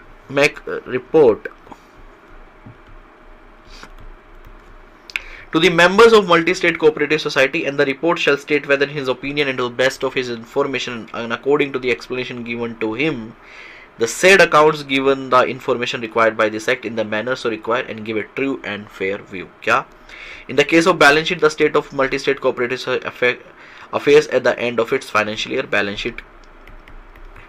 In case of P&L of the profit or loss of finance, the auditor report shall also state क्या क्या देखेगा, whether he has obtained all the information and explanation which to the best of his knowledge and belief were necessary for the purpose of his audit. तो वही information and explanation. Whether in his opinion proper books of account have been kept by the multi-state cooperative societies so far as appear from his examination of the books and proper returns are adequate for the purpose of his audit have been received from the branches or offices not visited by him. और branch auditor की report भी इसके पास आ गई है. Whether the report on the accounts of any, अच्छा आ गया क्या, of any branch office audited by a person other than the multi-state cooperative society auditor has been forwarded to him and how he has dealt with the same in preparing the audit report. Whether the multi-state cooperative society balance sheet and P&L account dealt with by the report are in agreement with the books of account. P&L और balance sheet आपकी books of account से agree करती है. Whether any of the matter referred in subsection 3 or 4 is answer in negative or with a qualification, the auditor report shall state the reason of the answer. अगर आप कोई भी qualification डालते हैं तो उसका reason भी आपको देना पड़ेगा. तो ये अभी तक मैंने आपको कुछ भी नहीं समझाया बेटा.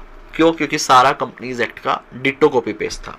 ये देखिएगा, power of central government to direct special audit in certain cases. Central government एक स्पेशल ऑडिट करवा सकती है. क्या कहता है देखिएगा, under section 77 of the multi state cooperative society act 2002 where the central government is of the opinion क्या, that the affair of a multi-state cooperative society are not being managed in accordance with the self-help and mutual deed and cooperative principle or prudent commercial practice or with sound business principle. Basically business सही तरीके से नहीं किया जा रहा है. That any multi-state cooperative society is being managed in a manner likely to cause serious injury or damage to the interest of trade, industry or business to which it pertains, or that the financial position of any multi-state cooperative society is such as to endanger its solvency. तो आप एक special audit करवा सकती है government. ये इसकी summary. ठीक है, सेंट्रल गवर्नमेंट ऑडिट करवा सकती है. देखिएगा क्या कहता है, central government order summary form में ही पूरा आ जाएगा यहाँ पे पूरा content. The central government may at any point of time by order direct that a special audit of the multi-state cooperative society account for such period और period as may be specify in the order shall be conducted. अब कौन conduct करेगा? या तो multi state cooperative society का auditor या कोई दूसरा बंदा जो सेंट्रल गवर्नमेंट उठाएगी दूसरे ऑडिटर को। Appointment of auditor, it may be appointed either a chartered accountant or the multi state cooperative society auditor himself to conduct the special audit. Share holding restriction, however central government कब interfere करेगी भाई? जब उसके पास खुद के पास central या state के पास 51% से ज्यादा शेयर होल्डिंग है। However central government share order for special audit only if,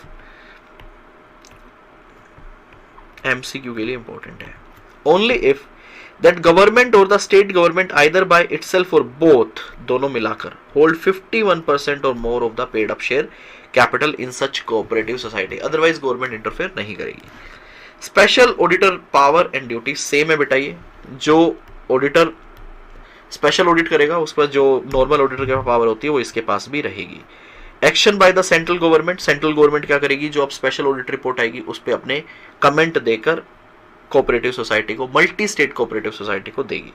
on receipt of the report of the special auditor by the central government may take such action on the report as it considered necessary in accordance with the provision of the act or any law for the time being in force. However, if the government does not take any action on the report within the 4 months from the date of its receipt, the government shall send to the multi-state cooperative society either a copy or the relevant extract from the report.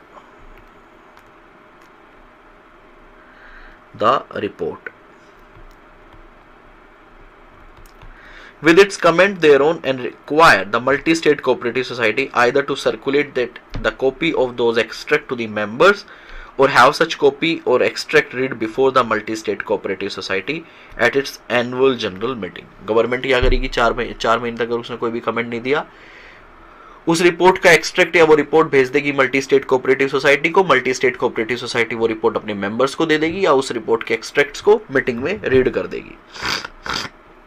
Special audit के खर्चे कौन देगा? Decide करेगा government, देगा society.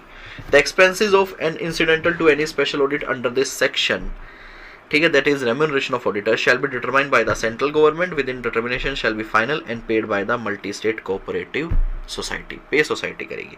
अब ये दो question same है बेटा, 5.2 एंड 5.3 बोथ आर सेम। 5.2 में बात कर रहा है इंक्वायरी की, देख लो 5.2 में बात करेगा इंक्वायरी बाय सेंट्रल रजिस्ट्रार और 5.3 के अंदर बात करेगा इंस्पेक्शन की। इंक्वायरी के अगेंस्ट इंस्पेक्शन होता ही है, पॉइंट सारे सेम है। Inquiry by central registrar under section 78 कब करेगा वो? The central registrar may on request from federal cooperative to which a multi state cooperative society is affiliated, जिसके साथ एफिलिएटेड है वहां से रिक्वेस्ट आई है।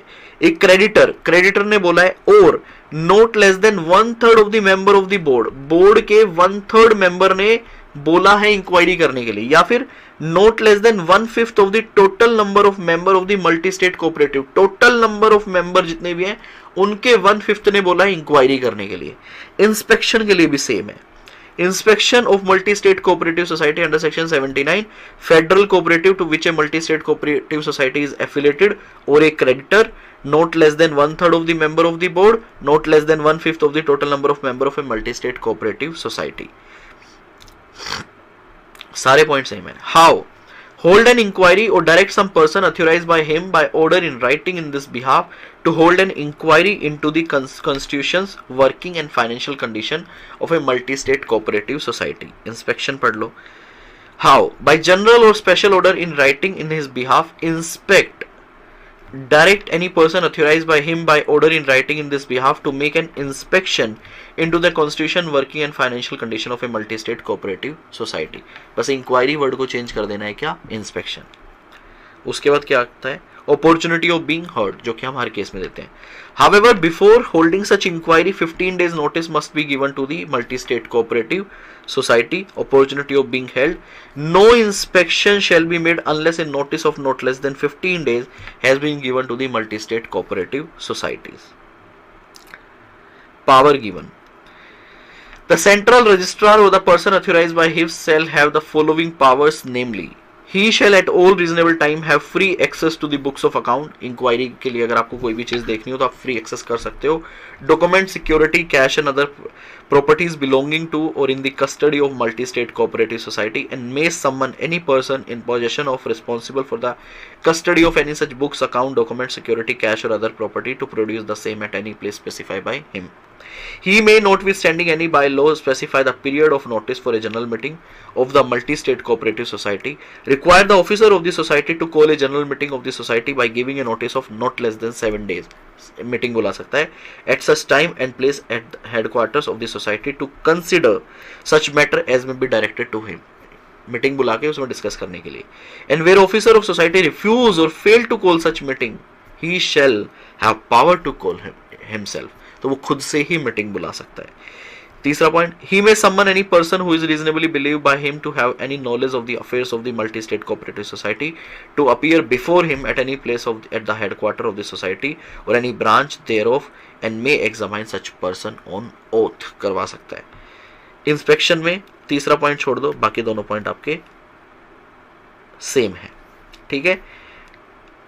उसके बाद फॉलोअप करोगे आप, जो भी आपने इंक्वायरी की उस पर फॉलोअप करोगे आप। The central registrar shall within a period of 3 months on the date of receipt of the report communicate the report of inquiry to the multi-state cooperative society, the financial institution if any to which the society is affiliated and to the person or authority if any whose instances the inquiry is needed। जिसने request की थी उनको आप दोगे। यहाँ पे inspection report, a copy of the report of inspection under this section shall be communicated to the multi state cooperative society within a period of 3 months from the date of completion of such inspection. तो आप क्या बोल सकते हो, all the points are same. वहां पे inquiry word लिखना है, यहाँ पे इंस्पेक्शन वर्ड लिखना है, बाकी कुछ भी नहीं है। ये दोनों ही question inquiry by central registrar या इंस्पेक्शन 4 नंबर का कोई भी एक क्वेश्चन आ सकता है। मैं तो यही बोलूंगा both are same, inquiry inspection, ठीक है।